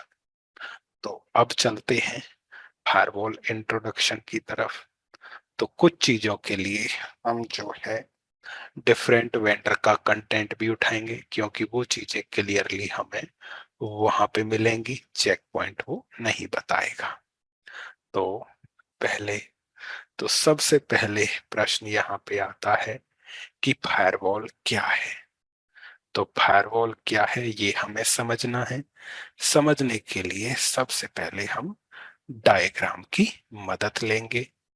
तो फायरवॉल क्या है हमें ये समझना है, और उसके लिए फिर हमारा यहाँ पे रहेगा डायग्राम। तो डायग्राम कुछ इस प्रकार से है कि हमारे पास है एक पीसी। पीसी को मैंने कनेक्ट किया किसके साथ, ये हो गया पीसी। पीसी को कनेक्ट किया राउटर के साथ, राउटर से मैंने जोड़ दिया दूसरा राउटर, दूसरे राउटर से मैंने पीसी जोड़ दिया। आईपी दे दो 192.168.101.100, 101.1, 192.168.1.1, 1.2, 102.1 और 102.100। ये इस प्रकार से रहेगा। डन। तो अब जब आप राउटिंग कर दोगे तो होगा कुछ यूं कि इसको मैं बोलूंगा PC1, इसको मैं बोलूंगा PC2। तो PC1 PC2 से कम्युनिकेट करेगा और 2 1 से कम्युनिकेट करेगा। अब मैं चाहता हूं PC1 ही 2 से कम्युनिकेट करे, 2 1 से कम्युनिकेट ना करे। तो उसके लिए मैं क्या लगाऊंगा यहाँ पे? उसके लिए मेरे को लगाना है यहाँ पे फायरवॉल। तो ये हमारा हो गया है यहाँ पे फायरवॉल लगा दिया। एक फायरवॉल डाउन हो सकता है तो हम दो लगाएंगे, तो ये दो हो गए, एक प्राइमरी और एक क्या हुआ सेकेंडरी। प्राइमरी और सेकेंडरी फायरवॉल हमने यहाँ पे लगा दिए। डन हुआ। तो प्राइमरी और सेकेंडरी फायरवॉल लगाए। इन फायरवॉल पे मैंने क्या बनानी है? पॉलिसी। पॉलिसी में मैं बताऊंगा कि सोर्स जब 192 168 101.100 हो और डेस्टिनेशन आपका हो 192 168 102.100, तो एक्शन हमारा होना चाहिए अलाउ। तो 101 102 को एक्सेस करेगा, बाकी आपका यहाँ पे डिनाई हो गया। तो फायरवॉल को कैसे परिभाषित करेंगे? तो फायरवॉल को हम परिभाषित करेंगे ऐसे कि जो फायरवॉल होगा हमारा, जो फायरवॉल होगा हमारा, फायरवॉल या तो एक सिस्टम होगा या ग्रुप ऑफ सिस्टम होगा जो मैनेज करेगा एक्सेस को दो या दो से अधिक नेटवर्क के बीच में। तो एक नेटवर्क ये, एक नेटवर्क ये हो गया, या एक आईपी ये। एक्चुअली ये एक नेटवर्क है, इसकी नेटवर्क आईडी कितनी होगी 101.0, इसकी कितनी होगी 102.0। तो आप आईपी भी दे सकते हो और नेटवर्क भी दे सकते हो। तो फायरवॉल या तो एक सिस्टम होगा या ग्रुप ऑफ सिस्टम होगा जो मैनेज करेगा एक्सेस को दो या दो से अधिक नेटवर्क के बीच में। फायरवॉल हार्डवेयर भी हो सकता है, जब आप राउटर को हटा रहे हो तो ये आपका हार्डवेयर होगा। फायरवॉल आपका सॉफ्टवेयर भी हो सकता है, जो पीसी है उस पे एंटीवायरस इंस्टॉल किया। आपके पास यहाँ पे सर्वर भी है, उस सर्वर पे भी हमने क्या करना है, उस सर्वर पे भी हमने एंटीवायरस क्या कर दिया, इंस्टॉल कर दिया। तो हार्डवेयर भी हो सकता है फायरवॉल, सॉफ्टवेयर भी हो सकता है और वर्चुअल अप्लायंस भी हो सकता है। तो वर्चुअल अप्लायंस आपका कब होगा वो हम यहाँ पे डिस्कस कर लेते हैं, लेकिन उससे पहले फायरवॉल या तो एक सिस्टम होगा या ग्रुप ऑफ सिस्टम होगा जो मैनेज करेगा एक्सेस को दो या दो से अधिक नेटवर्क के बीच में। फायरवॉल हार्डवेयर भी हो सकता है, फायरवॉल सॉफ्टवेयर भी हो सकता है, वर्चुअल अप्लायंस भी हो सकता है। वर्चुअल अप्लायंस कब होगा? वर्चुअल अप्लायंस होगा जैसे कि आपके पास क्या हो गया, VMware हो गया, या गूगल क्लाउड प्लेटफॉर्म, या अमेजोन अमेजोन वेब सर्विसेज हो गया, या माइक्रोसॉफ्ट एज्योर हो गया। ये हमारे वर्चुअल प्लेटफॉर्म होते हैं। तो इन वर्चुअल प्लेटफॉर्म पे आप क्या करोगे, सर्वर पर लगाओगे। उस सर्वर को डिटेक्ट करने के लिए आप जो है वर्चुअल फायरवॉल लगाओगे। तो जब आपका सर्वर किसके पास है, जब आपका सर्वर VMware ESXi के अंदर है, VMware ESXi के अंदर है, गूगल क्लाउड प्लेटफॉर्म पे है, AWS पे है, या माइक्रोसॉफ्ट एज्योर वगैरह पे है, तो उस सर्वर को प्रोटेक्ट करने के लिए आपको वर्चुअल अप्लायंस की आवश्यकता पड़ेगी। तो फायरवॉल एक सिस्टम और ग्रुप ऑफ सिस्टम हो सकता है जो मैनेज करेगा एक्सेस को दो या दो से अधिक नेटवर्क के बीच में। फायरवॉल हार्डवेयर, सॉफ्टवेयर और वर्चुअल अप्लायंस हो सकता है। उसके बाद आता है हमारा यहाँ पे फायरवॉल टेक्निक। तो फायरवॉल टेक्निक्स के अंदर आता है पैकेट फिल्टरिंग या स्टेटलेस पैकेट फिल्टरिंग, दूसरा प्रॉक्सी सर्वर, तीसरा स्टेटफुल फायरवॉल, चौथा ट्रांसपेरेंट फायरवॉल और पांचवा नेक्स्ट जनरेशन फायरवॉल। तो ये नेक्स्ट जनरेशन फायरवॉल ही आपका सैंड बॉक्स इंस्पेक्शन है। तो ये तो हम पढ़ चुके, तो बाकी का पढ़ लेते हैं। तो नेक्स्ट है हमारा यहाँ पे पैकेट फिल्टरिंग या स्टेटलेस पैकेट फिल्टरिंग। तो स्टेटलेस पैकेट फिल्टरिंग बोलो या पैकेट फिल्टरिंग बोलो, उसके अंदर पैकेट को फिल्टर किया जाएगा एसीएल की मदद से। पैकेट फिल्टरिंग में पैकेट को हम फिल्टर कर सकते हैं लेयर 3 से लेके लेयर 7 तक। यदि कोई कहता है कि पैकेट फिल्टरिंग क्या है, तो पैकेट फिल्टरिंग में पैकेट को फिल्टर करेंगे एसीएल से और एक्सेस लिस्ट को फिल्टर कर सकते हो लेयर 3 से लेके लेयर 7 तक ओएसआई मॉडल के अनुसार। अब एक्सेस लिस्ट कितने प्रकार की होंगी? आप standard access list, extended access list, named access list, time base access list आप बना सकते हो, जो हम सीसीएनए में सीखते हैं। इनके अलावा आप यहाँ पे बना सकते हो dynamic access list, reflexive access list और T TCP establish access list आप यहाँ पे बना सकते हो। अब जब हम एक्सेस लिस्ट बनाते हैं तो उसके एडवांटेजेस हमें मिलते हैं। एडवांटेज इजी टू इम्प्लीमेंट और कॉस्ट इफेक्टिव होता है। कैसे कह सकते हैं इजी टू इम्प्लीमेंट है? आपके पास पीसी, स्विच, राउटर, स्विच और सर्वर। पीसी सोर्स है, सर्वर डेस्टिनेशन है, 0 बाय 0 हो गया, 0 बाय 1। यहां से पैकेट चलेगा, इधर इन होगा, इधर हमारा आउट होगा। तो इन और आउट पे आप एसीएल लगा सकते हो। क्योंकि सर्वर एचटीटीपी का है तो हमें टीसीपी 80 को क्या करना है? अलाउ करना है। यदि सर्वर एचटीटीपीएस है तो टीसीपी का 443 अलाउ करना है। यदि आप एप्लीकेशन का पोर्ट नंबर जानते हो तो ये क्या हो गया हमारे लिए? Easy to implement.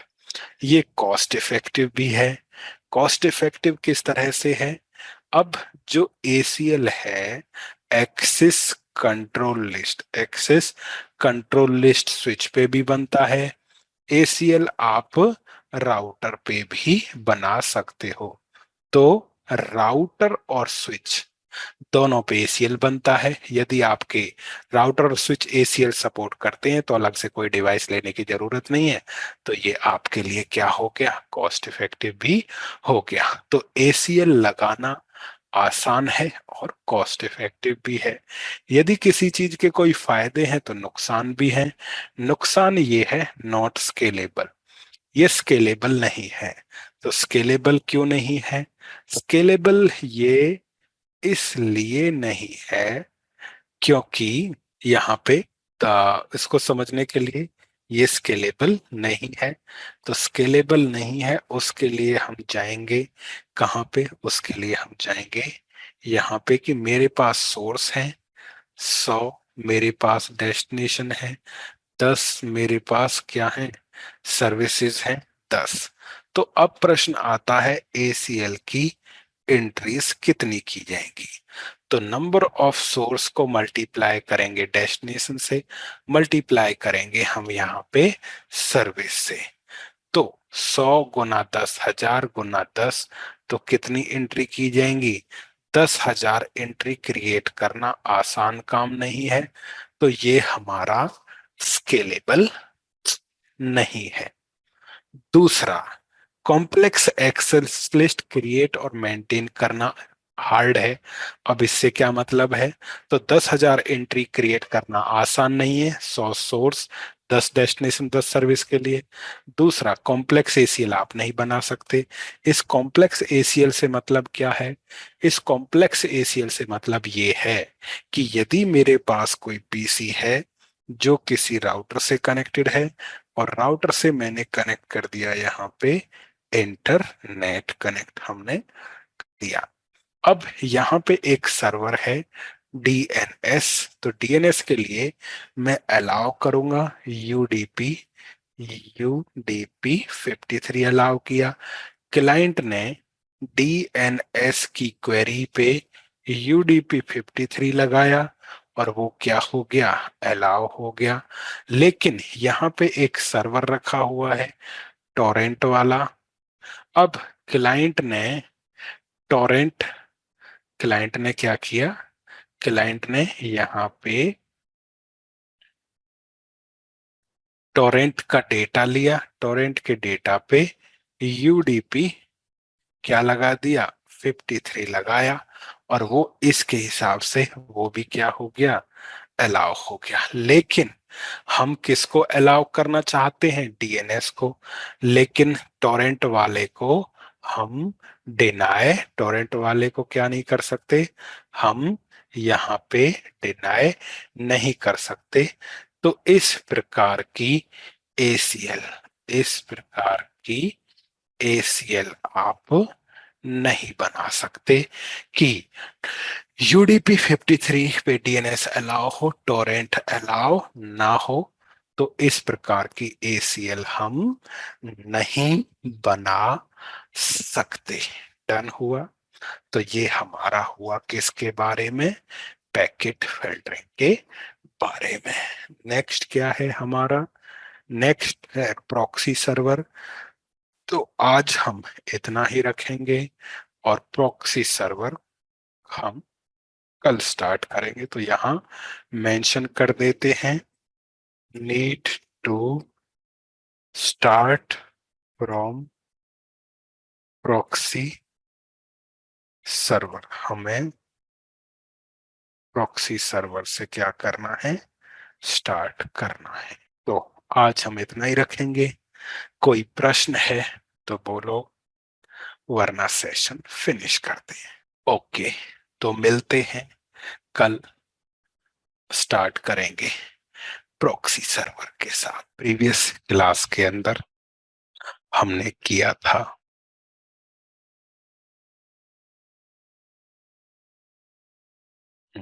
तो हम कर रहे थे फायरवॉल इंट्रोडक्शन, जिसमें हमें स्टार्ट करना है प्रॉक्सी सर्वर के साथ।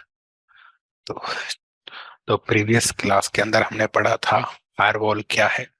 हमने ये फिनिश किया था कि जो फायरवॉल है हमारा, वो फायरवॉल एक सिस्टम या ग्रुप ऑफ सिस्टम होगा जो मैनेज करेगा एक्सेस को दो या दो से अधिक नेटवर्क के बीच में। फायरवॉल हार्डवेयर, सॉफ्टवेयर और वर्चुअल अप्लायंस हो सकता है। फायरवॉल टेक्निक्स हमने पढ़ी थी, जो कि हमारा था packet filtering, proxy server, स्टेटफुल firewall, transparent firewall और नेक्स्ट जनरेशन फायरवॉल।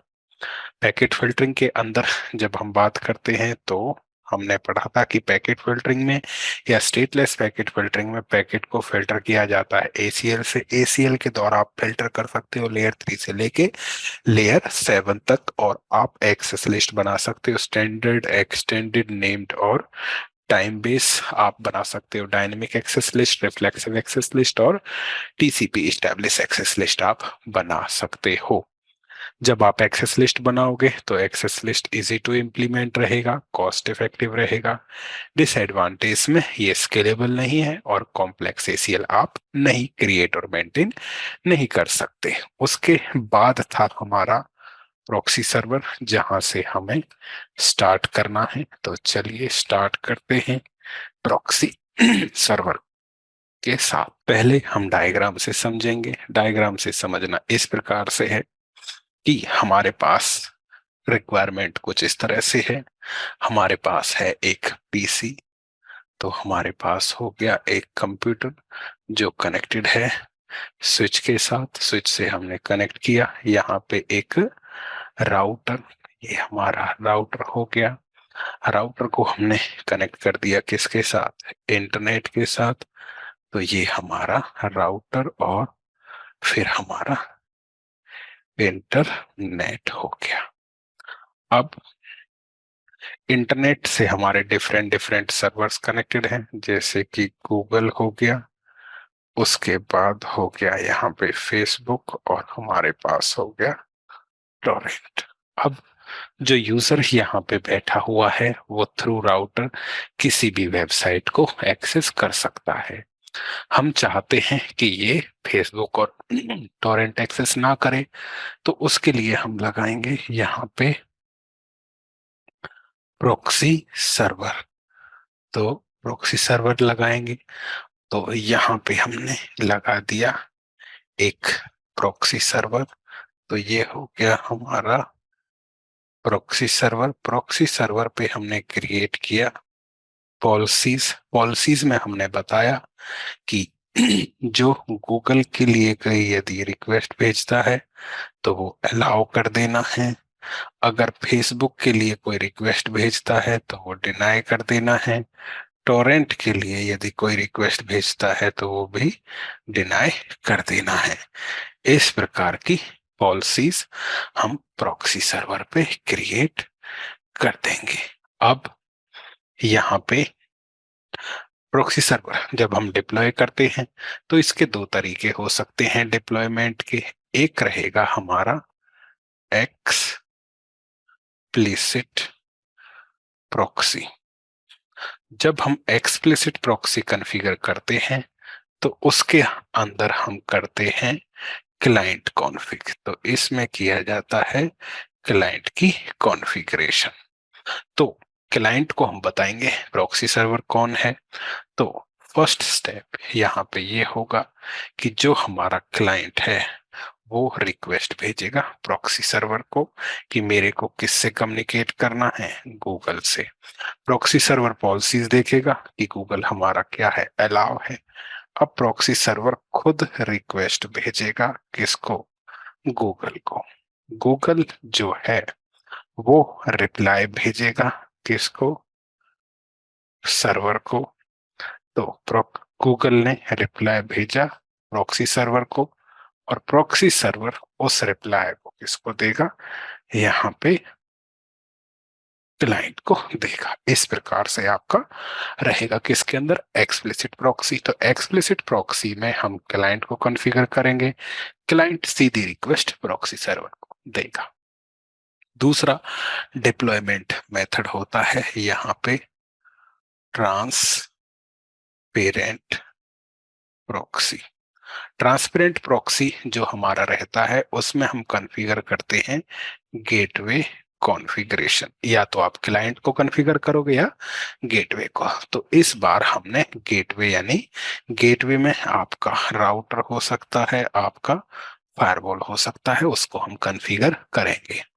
तो इस ट्रांसपेरेंट प्रॉक्सी के अंदर ट्रैफिक फ्लो इस प्रकार से रहेगा। क्लाइंट को कोई आइडिया नहीं है, उसने जस्ट रिक्वेस्ट भेजी कि मेरे को कहाँ जाना है, गूगल पे जाना है। गेटवे को कॉन्फ़िगर कर रखा है तो मैं रिक्वेस्ट प्रॉक्सी को दे देनी है। तो गेटवे अब रिक्वेस्ट को किसको दे देगा, रिक्वेस्ट आपकी, यानी कि ये रिक्वेस्ट इनिशिएट हुई तो रिक्वेस्ट गेटवे ने प्रॉक्सी को देख दी। प्रॉक्सी ने देखा गेट गूगल क्या है, अलाउड है। अब प्रॉक्सी खुद रिक्वेस्ट भेजेगा और वो रिक्वेस्ट किसको जाएगी, वो रिक्वेस्ट हमारी जाएगी गूगल को। अब जो गूगल वाला सर्वर है वो रिप्लाई किसको देगा, वो रिप्लाई यहाँ पे प्रॉक्सी को देगा, और प्रॉक्सी यहाँ पे फिर उस रिप्लाई को क्लाइंट को देगा। इस प्रकार से आपका रहेगा। तो जो अलाउ है वो अलाउ है। यदि ऐसा होता है कि अब क्लाइंट कहता है कि मेरे को किससे कम्युनिकेट करना है, फेसबुक से, रिक्वेस्ट किस पे आई, प्रॉक्सी पे। प्रॉक्सी जानता है फेसबुक डिनाई है, तो प्रॉक्सी खुद क्लाइंट को यहाँ पे जवाब देगा कि Facebook is equal to deny, आप फेसबुक एक्सेस नहीं कर सकते। तो प्रॉक्सी सर्वर का काम होता है यूआरएल फिल्टरिंग, कि कौन सा यूआरएल एक्सेस करना है, किसको अलाउ करना है, अथवा किसको हमें डिनाई करना है। और प्रॉक्सी सर्वर दो तरह से लगेगा। एक्सप्लिसिट प्रॉक्सी, एक्सप्लिसिट प्रॉक्सी में क्लाइंट को कॉन्फ़िगर किया जाता है कि तुम्हें रिक्वेस्ट प्रॉक्सी को देना है, जबकि ट्रांसपेरेंट प्रॉक्सी में हम गेटवे को कॉन्फ़िगर करते हैं कि तुम्हें रिक्वेस्ट को प्रॉक्सी को देना है, चाहे क्लाइंट दे या गेटवे दे। रिक्वेस्ट आपकी प्रॉक्सी सर्वर पे आएगी, वहां पे पॉलिसीज होंगी, जो अलाउ वो अलाउ, जो डिनाई वो डिनाई। तो जो आपको डायग्राम से समझाया है वही यहाँ पे लिखा हुआ है कि जो प्रॉक्सी सर्वर है वो काम करता है इंटरमीडिएट सिस्टम की तरह, इनसाइड और आउटसाइड वर्ल्ड के बीच में। प्रॉक्सी सर्वर अलाउ नहीं करेगा इनसाइड यूजर को कि वो सीधा बाहर चला जाए अथवा बाहर से अंदर आए। प्रॉक्सी सर्वर को एप्लीकेशन गेटवे या एप्लीकेशन फायरवॉल भी बुलाते हैं। प्रॉक्सी सर्वर का अधिकतर इस्तेमाल यूआरएल फिल्टरिंग के लिए होता है। यूआरएल का full form universal resource locator या यूनिफॉर्म रिसोर्स लोकेटर हो सकता है। प्रॉक्सी सर्वर की लिमिटेशंस ये है: सिंगल पॉइंट ऑफ फेलियर, यदि आपने एक ही प्रॉक्सी लगाया है तो वो डाउन हो सकता है। उससे बचने के लिए आप प्राइमरी और आप यूज करें सेकेंडरी प्रॉक्सी सर्वर, तो सिंगल पॉइंट ऑफ फेलियर से बच सकते हैं।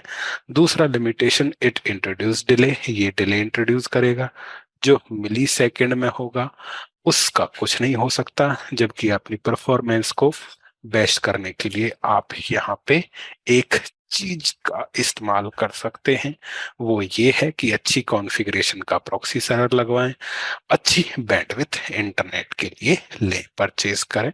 अच्छी स्पीड तो डिले को थोड़ा कम किया जा सकता है, टोटली फिनिश नहीं किया जा सकता।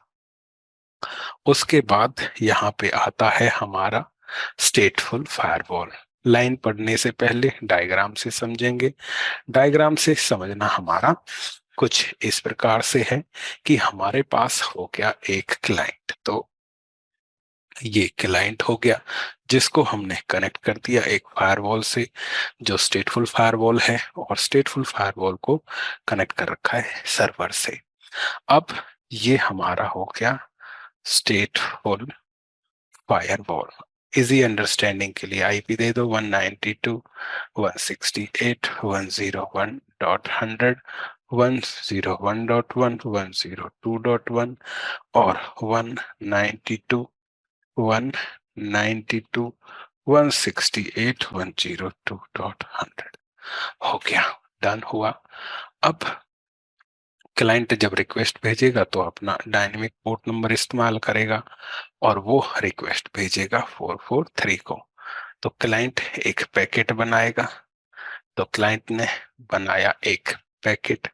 पैकेट का स्ट्रक्चर कुछ इस प्रकार से होगा: सोर्स आईपी 192.168.101.100, डेस्टिनेशन आईपी 192.168 और 102.100, सोर्स पोर्ट 1025, डेस्टिनेशन पोर्ट 443। पहला पैकेट है तो टीसीपी का सिन फ्लैग यहाँ पे जाएगा और ये वाला पैकेट बन के फायरवॉल को दे दिया जाएगा। फायरवॉल एक क्रिएट करेगा यहाँ पे डेटाबेस में मेंटेन करेगा। सोर्स आईपी कितना आया है 192.168.101.100, किसके पास गया है 192.168.102.100, सोर्स पोर्ट 1025 और जो गया है डेस्टिनेशन पोर्ट 443 के पास, और टीसीपी फ्लैग हमारा सिन फ्लैग गया है। इस प्रकार का क्या बनेगा, एक डेटाबेस यहाँ पे बनेगा। बन गया डेटाबेस। डेटाबेस बना के जो पैकेट है उसको फोर्थ स्टेप में किसको दे दिया जाएगा, जो एक्चुअल पैकेट था वो किसको दे दिया जाएगा, सर्वर को दे दिया जाएगा। सर्वर दे दिया को दे दिया। अब सर्वर क्या तैयार करेगा, रिप्लाई में क्या रहेगा, सोर्स आईपी कितना है 192.168.102.100, डेस्टिनेशन आईपी कितना 192.168.101.100, सोर्स पोर्ट 443, डेस्टिनेशन पोर्ट यहाँ पे हमारा हो गया 1025। सिन के जवाब में सिन प्लस एक्नॉलेजमेंट ये हमारा रहेगा। और ये पैकेट जो है, इस प्रकार का पैकेट आया फायरवॉल पे। तो जब फायरवॉल पे ये पैकेट आएगा, तो फायरवॉल के पास जब पैकेट आया तो फायरवॉल मैच करेगा 102.100, 102.100 मैच हो गया। 443 मैच कर गया। किसके पास जा रहा है? 101 के पास जा रहा है। कौन किस पोर्ट पे? 1025 पहले क्या गया था? सिन गया था। तो सिन के जवाब में जब सिन गया होता है तो सिन के जवाब में आता है सिन प्लस एक। तो रिप्लाई हमारे डेटाबेस से मैच कर गया, तो मैच किया तो ये क्या कर दिया जाएगा? अलाउ कर दिया जाएगा। तो जो स्टेटफुल फायरवॉल होता है उसके पास जब भी क्या आता है? स्टेटफुल फायरवॉल के पास जब भी आपका पैकेट आएगा तो उस पैकेट की इंफॉर्मेशन को एक डेटाबेस के अंदर यहाँ पे डेटाबेस क्रिएट किया जाएगा, पैकेट को बाहर भेज दिया जाएगा। अब जब रिप्लाई आएगा तो रिप्लाई में source IP, destination IP, source port, destination port match किए जाएंगे। मैच होगा तो अलाउ, और मैच नहीं हुआ तो यहाँ पे आपका क्या कर दिया जाएगा? ये डिनाई कर दिया जाएगा। अब जो डायग्राम से समझा है वही लिखा हुआ है कि जो हमारा स्टेटफुल फायरवॉल है, तो स्टेटफुल फायरवॉल जो हमारा होता है वो मेंटेन करता है कनेक्शन की स्टेट को जब पैकेट ट्रेवल करता है फायरवॉल से। स्टेटफुल फायरवॉल मेंटेन करता है कनेक्शन की स्टेट को स्टेट टेबल में ऐड करने के पश्चात इंफॉर्मेशन को स्टेट टेबल में फायरवॉल फॉरवर्ड करता है पैकेट को एक्चुअल डेस्टिनेशन को। जब स्टेटफुल फायरवॉल रिसीव करता है रिप्लाई पैकेट तो फायरवॉल मैच करता है रिप्लाई पैकेट की इंफॉर्मेशन को अपनी टेबल से। यदि रिप्लाई पैकेट मैच करता है पैकेट को एक्सेप्ट किया जाता है, अन्यथा पैकेट को ड्रॉप कर दिया जाता है। तो इस प्रकार से आपका यहाँ पे स्टेटफुल फायरवॉल काम करेगा जैसा आपको डायग्राम से समझाया था। स्टेटफुल फायरवॉल के बाद आता है हमारा यहाँ पे ट्रांसपेरेंट फायरवॉल। ट्रांसपेरेंट फायरवॉल को पहले समझना है, फिर हम ये पढ़ेंगे। तो रिक्वायरमेंट कुछ इस तरह से है कि किसी कंपनी के पास अपना लेन नेटवर्क है, तो पीसी हो गए और सर्वर हो गए, उसको हमने जोड़ दिया किसके साथ? स्विच के साथ जोड़ दिया। स्विच को हमने जोड़ा राउटर के साथ, और राउटर उसी प्रकार दूसरी लोकेशन पे भी क्या है? हमारे पीसीज हैं, हमारे सर्वर्स हैं, वो भी किसके साथ कनेक्टेड हैं? वो भी आपके लेन के साथ यहाँ पे कनेक्टेड है। उसको हमने जोड़ दिया राउटर 2 के साथ। तो राउटर 1 से राउटर 2 लीज लाइन हो सकता है, राउटर 1 से 2 MPLS VPN हो सकता है, और हमारा यहाँ पे इंटरनेट हो सकता है। तो इंटरनेट के द्वारा कनेक्टिविटी, एमपीएलएस के द्वारा कनेक्टिविटी हो सकती है। क्या लगा रखा है हमने? हमने लगा रखा है राउटर। राउटर पे क्या कॉन्फ़िगर किया होगा? आईपी एड्रेसिंग कॉन्फ़िगर की होगी। आपने यहाँ पे राउटिंग कॉन्फ़िगर कर रखी होगी, नेटिंग कॉन्फ़िगर कर रखी होगी, एमपीएलएस बीजीपी चला रखा होगा, और आपने वीपीएन बना रखा होगा। अब हमें जरूरत पड़ी कि हमें अपने नेटवर्क को क्या करना है? सिक्योर करना है। तो नेटवर्क को सिक्योर करने के लिए हमें फायरवॉल लगाना है। तो राउटर को हटाएंगे और फिर हमें फायरवॉल लगाना है। जब हम फायरवॉल लगाएंगे तो फिर से आईपी एड्रेसिंग, फिर से राउटिंग, फिर से नेटिंग। एमपीएलएस वीपीएन चलता नहीं है फायरवॉल पे, नॉट एप्लीकेबल हो जाएगा ये वाला, और वीपीएन आप बनाओगे और उसके बाद फायरवॉल की पॉलिसीज लगाओगे। अब रिक्वायरमेंट ये है कि हमें ना आईपी एड्रेसिंग दोबारा करना, ना राउटिंग, ना नेटिंग। एमपीएलएस के बिना काम नहीं चलेगा, वीपीएन दोबारा क्यों कॉन्फ़िगर करें। क्यों ना ऐसा हो कि केवल हम फायरवॉल पॉलिसीज ही क्या करें, कॉन्फ़िगर करें। तो फायरवॉल पॉलिसी कॉन्फ़िगर करने के लिए हमें जो है यहाँ पे फायरवॉल लगाना है, और उसको हम लगाएंगे ट्रांसपेरेंट फायरवॉल की तरह। तो ये हमने ट्रांसपेरेंट फायरवॉल लगा दिया, जिसको हमने लेन से भी जोड़ दिया और गेटवे से भी जोड़ दिया, और इस पे बस हमें पॉलिसीज लगाना है। डन हुआ। तो हमारा नेटवर्क भी चेंज नहीं हुआ, और हमने क्या लगा दिया, फायरवॉल पॉलिसीज भी यहाँ पे लगा दिया। डन हुआ। तो अब क्या करें, कुछ नहीं, यही तो हमें चाहिए था कि जब किसी क्लाइंट की ये रिक्वायरमेंट हो कि उसे नेटवर्क चेंज नहीं करना, बस उसको फायरवॉल पॉलिसीज लगानी है, तो वो ट्रांसपेरेंट फायरवॉल का इस्तेमाल कर सकता है। ठीक है। तो जो आपने यहाँ पे पढ़ा अथवा समझा, वही लिखा हुआ है क्या, कि जो ट्रांसपेरेंट फायरवॉल है ये काम करता है लेयर 2 पे। ये काम करता है लेयर 2 पे। ये फॉरवर्ड करता है फ्रेम को डेस्टिनेशन मैक एड्रेस के आधार पे, लेकिन अभी भी इसके पास क्षमता है कि वो फिल्टर कर सकता है ट्रैफिक को। लेयर 2 से लेके लेयर 7 तक ट्रैफिक को फिल्टर कर सकता है। दूसरे वेंडर्स में ये फंक्शनलिटी अवेलेबल है, सेम नेम के साथ और डिफरेंट नेम के साथ। डिफरेंट नेम वी वायर हो सकता है। एडवांटेज क्या है, आप डिप्लॉय करोगे ट्रांसपेरेंट फायरवॉल को अपने नेटवर्क में। यदि आप इंप्लीमेंट करना चाहते हो फायरवॉल अपने नेटवर्क में बिना दोबारा से डिवाइसेस को कॉन्फ़िगर किए हुए और बिना नेटवर्क को रीडिजाइन किए, जब हमारी रिक्वायरमेंट ना तो नेटवर्क को रीडिजाइन करना है, ना ही दोबारा से आईपी देना है, बस हमें फायरवॉल चाहिए, तो हम ट्रांसपेरेंट फायरवॉल का इस्तेमाल करेंगे।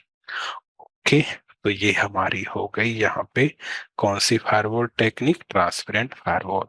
तो आज और कल में हमने मिलके किया कि फायरवॉल क्या है। तो अभी तक हम पढ़ चुके हैं फायरवॉल क्या है।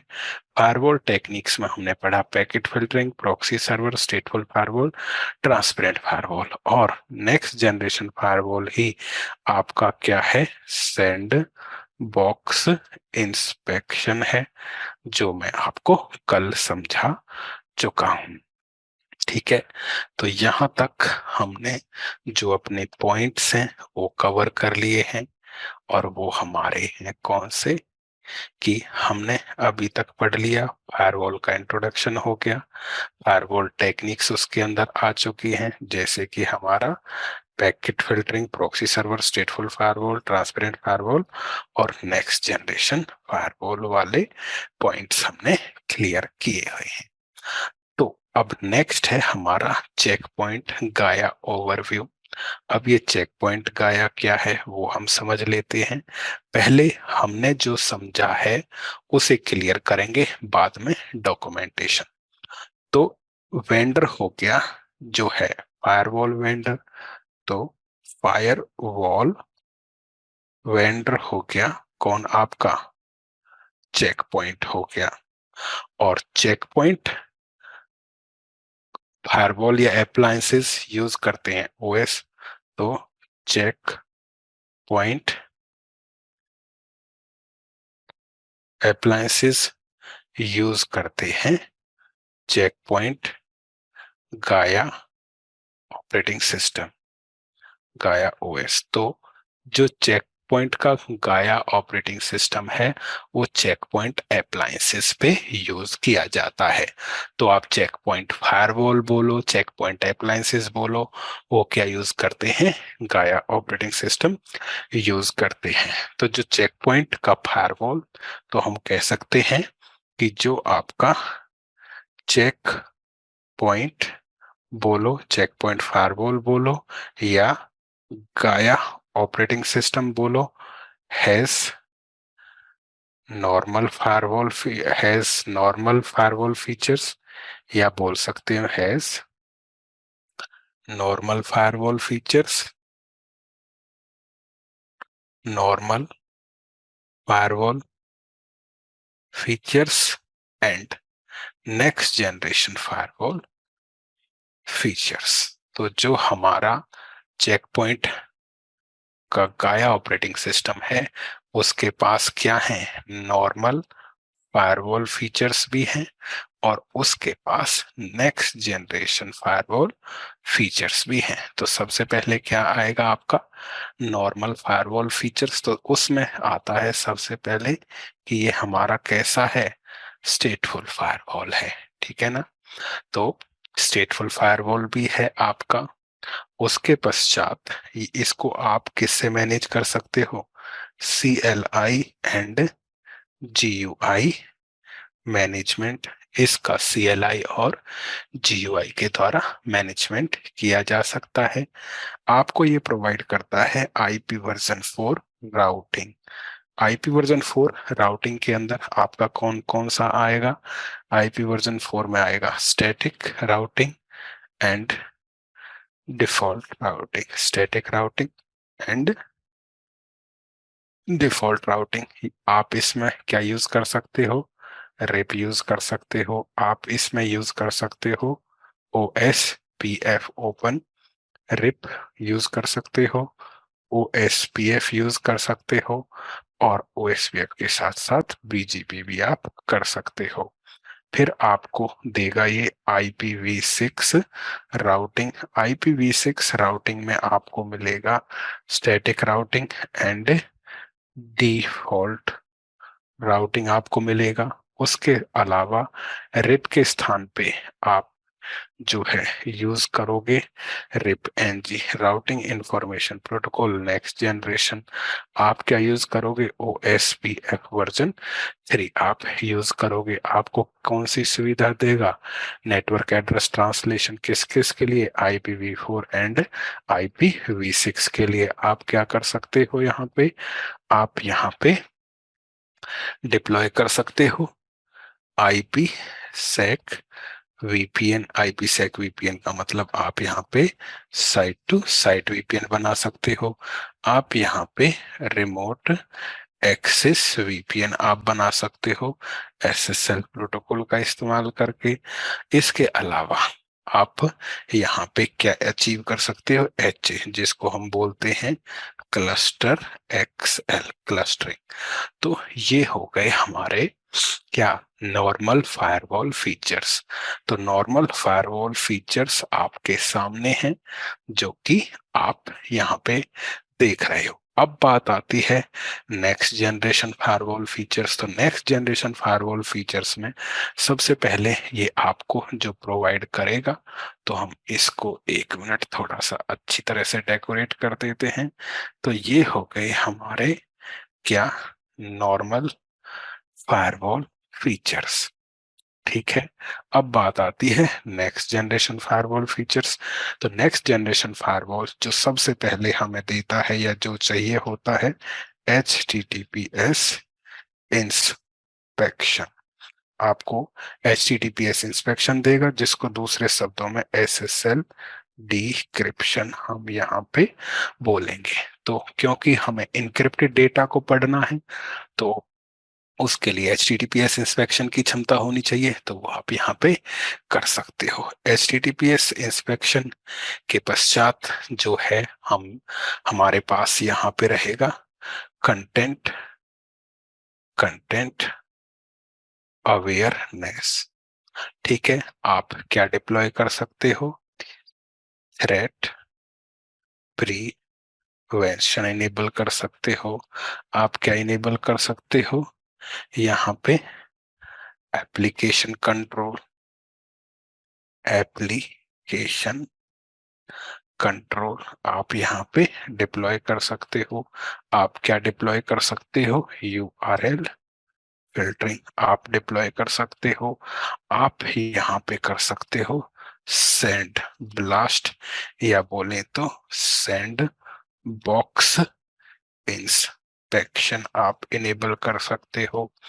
आप आइडेंटिटी अवेयरनेस डिप्लॉय कर सकते हो, और आप यहाँ पे मॉनिटरिंग एंड रिपोर्टिंग आप अचीव कर सकते हो।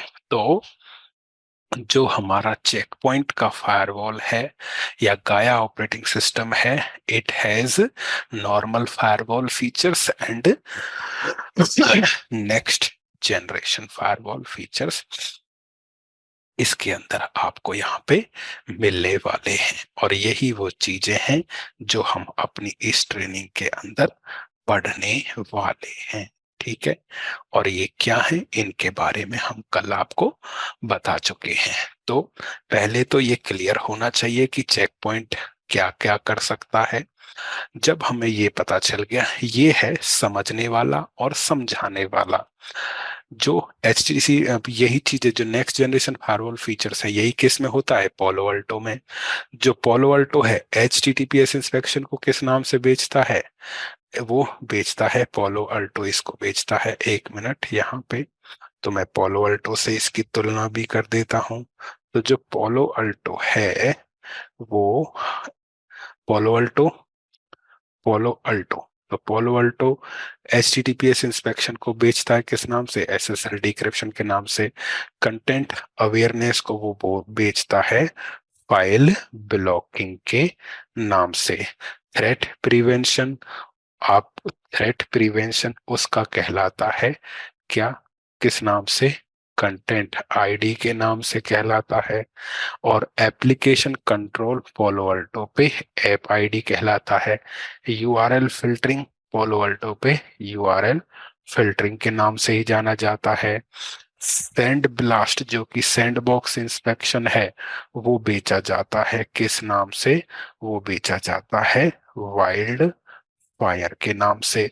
आइडेंटिटी अवेयरनेस को वहां पे बोला जाता है यूजर आईडी, और मॉनिटरिंग रिपोर्टिंग आपका दोनों में सेम है। तो जो चीजें चेक पॉइंट दे रहा है वही पोलो अल्टो दे रहा है, वही फोर्टिनेट दे रहा है, नाम सेम अथवा अलग हो सकते हैं। तो ये तो हो पॉइंट गाया ऑपरेटिंग सिस्टम के बारे में। लेकिन ये तो है जो हम पढ़ेंगे, समझा जाएगा अथवा समझाया जाएगा।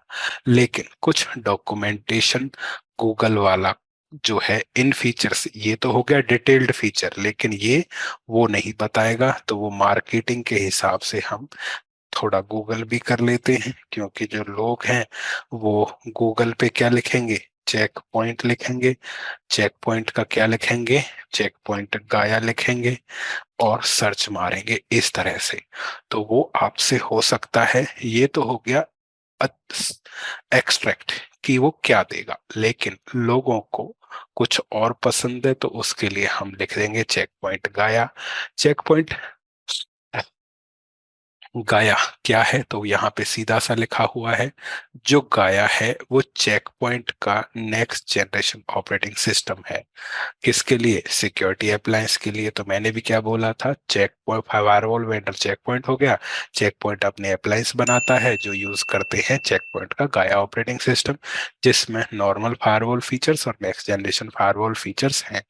वही यहाँ पे है कि जो गाया है वो चेक पॉइंट अप्लायंस का नेक्स्ट जनरेशन ऑपरेटिंग सिस्टम है। जस्ट बातें हैं। फिर यहाँ पे उन्होंने अपनी और बुद्धि का इस्तेमाल किया है कि जो ग्रीक मैथोलॉजी होता है उसके अंदर जो गाया है वो सबकी माँ है। तो उन्होंने ये शब्द ऐड कर दिया है कि गाया जो है हमने वैसे ही नहीं उठाया है, वो ग्रीक मैथोलॉजी से उठाया है, और सबकी माँ का नाम गाया है। जो रिप्रेजेंट करता है कि closely integrate part from one efficient system. बकवासबाजी, हमें इससे कोई मतलब नहीं है, क्योंकि हमें यहाँ पे ग्रीक मैथोलॉजी को बढ़ावा ना देना है, ना बढ़ावा देना है, ना घटावा देना है। हमें अपना चेक पॉइंट समझना है। ये मार्केटिंग वालों के लिए हो सकता है, या कोई बुद्धिजीवी आपसे पूछ सकता है।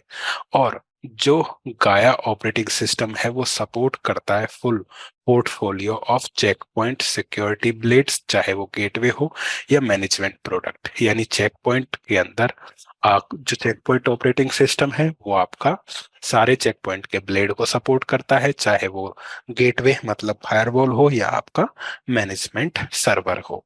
फिर यहाँ पे आगे ये भी लिखा है कि जो गाया है वो यूनिफाइड ऑपरेटिंग सिस्टम है, एक मॉडिफाई ऑपरेटिंग सिस्टम है जो कंबाइन करता है चेक पॉइंट के ओरिजिनल ऑपरेटिंग सिस्टम को और आईपीएसओ को, जो ऑपरेटिंग सिस्टम होता था चेक पॉइंट सिक्योरिटी प्रोडक्ट्स का। यानी चेक पॉइंट पे पहले क्या चलता था, चेक पॉइंट का अपना तो ऑपरेटिंग सिस्टम था ही, तो उन्होंने नोकिया का, एक नोकिया कंपनी थी उसे एक्वायर किया था, जिनका ऑपरेटिंग सिस्टम होता था आईपीएसओ। अब ये क्या बवाल है, ये हम लिख देंगे यहाँ पे, गूगल नाम लिख दिया यहाँ पे, चेक पॉइंट आईपीएसओ मैंने लिखा। तो चेक पॉइंट आईपीएसओ विकिपीडिया तो पे हम जाएंगे तो यहाँ कुछ कह रहा है, वो हम देख लेते हैं। तो यहाँ पे इन्होंने और भी कुछ दे रखा है, हमें इतने की जरूरत नहीं है। तो एक मिनट यहाँ पे,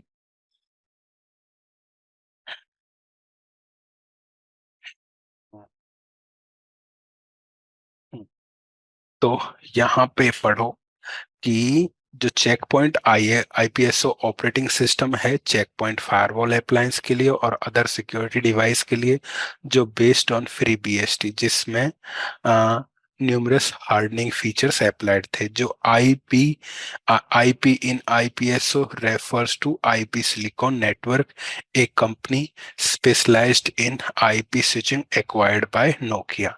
तो एक आई कंपनी थी आईपी सिलिकॉन, जिसको एक्वायर्ड किया नोकिया ने, बाद में इस डिपार्टमेंट को एक्वायर कर लिया था किसने, चेक पॉइंट ने। तो कहने का मतलब ये है, ये पुराने इतिहास को उठा के ला रहा है, जिसका हमारे से कोई लेना देना नहीं है।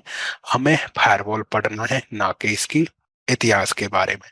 इसका हम पता भी कर लेंगे तो फायरवॉल में ना कुछ घट जाना है ना बढ़ जाना है। तो काम की बात ये हो गई कि check point original operating system और आईपीएसओ का कॉम्बिनेशन है गाया, और गाया जो है हमें सेवरल फीचर्स देता है। तो गाया चेक पॉइंट अप्लायंस पे और ओपन सर्वर पे आप इंस्टॉल कर सकते हो। फिर यहाँ पे इन्होंने कुछ फीचर्स के बारे में दिया है कि ये क्या करेगा, IPv4 IPv6 राउटिंग देगा, हाई अवेलेबिलिटी आपको देगा, high connection and V system capability capacity, load sharing कर सकते हो, हाई अवेलेबिलिटी डिप्लॉय कर सकते हो, और डायनेमिक राउटिंग चला सकते हो, easy to use command line है, रोल बेस एडमिनिस्ट्रेशन। ये चार बातें कह के निकल गया, लेकिन ये चार बातें ही नहीं, चेक पॉइंट का गाया इतने सारे फीचर आपको क्या करता है, प्रोवाइड करता है। तो पहले ये याद रखो जो हम यहाँ पे मेंशन किया हुआ है कि चेक पॉइंट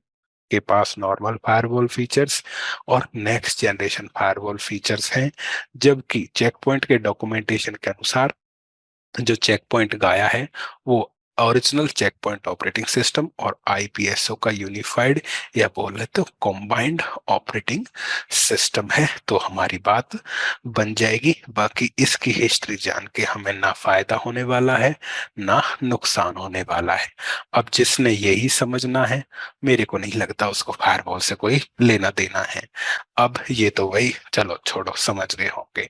तो इस प्रकार आप डिफाइन कर सकते हो चेक पॉइंट का काया कौन कौन से फीचर देता है और ये किस किस चीज का कॉम्बिनेशन है। इसमें से जो इंफॉर्मेशन है आपके सामने मैंने दिखा दी, जितनी आपको यूजफुल लगे उतना रखना, बाकी को जाने दो। डन हुआ। तो ये हो गया हमारा चेक पॉइंट का गाया ऑपरेटिंग सिस्टम, या चेक पॉइंट गाया के अंदर कौन कौन से फीचर्स हैं। अब जब हमें पता चल गया कि फायरवॉल क्या होता है, कितने टेक्निक्स हैं, और चेक पॉइंट का गाया क्या क्या फीचर सपोर्ट करता है। अब हम यहाँ पे चाहेंगे कि हम अब थ्योरी हो चुकी है, लैब प्रैक्टिस कुछ करना चाहेंगे।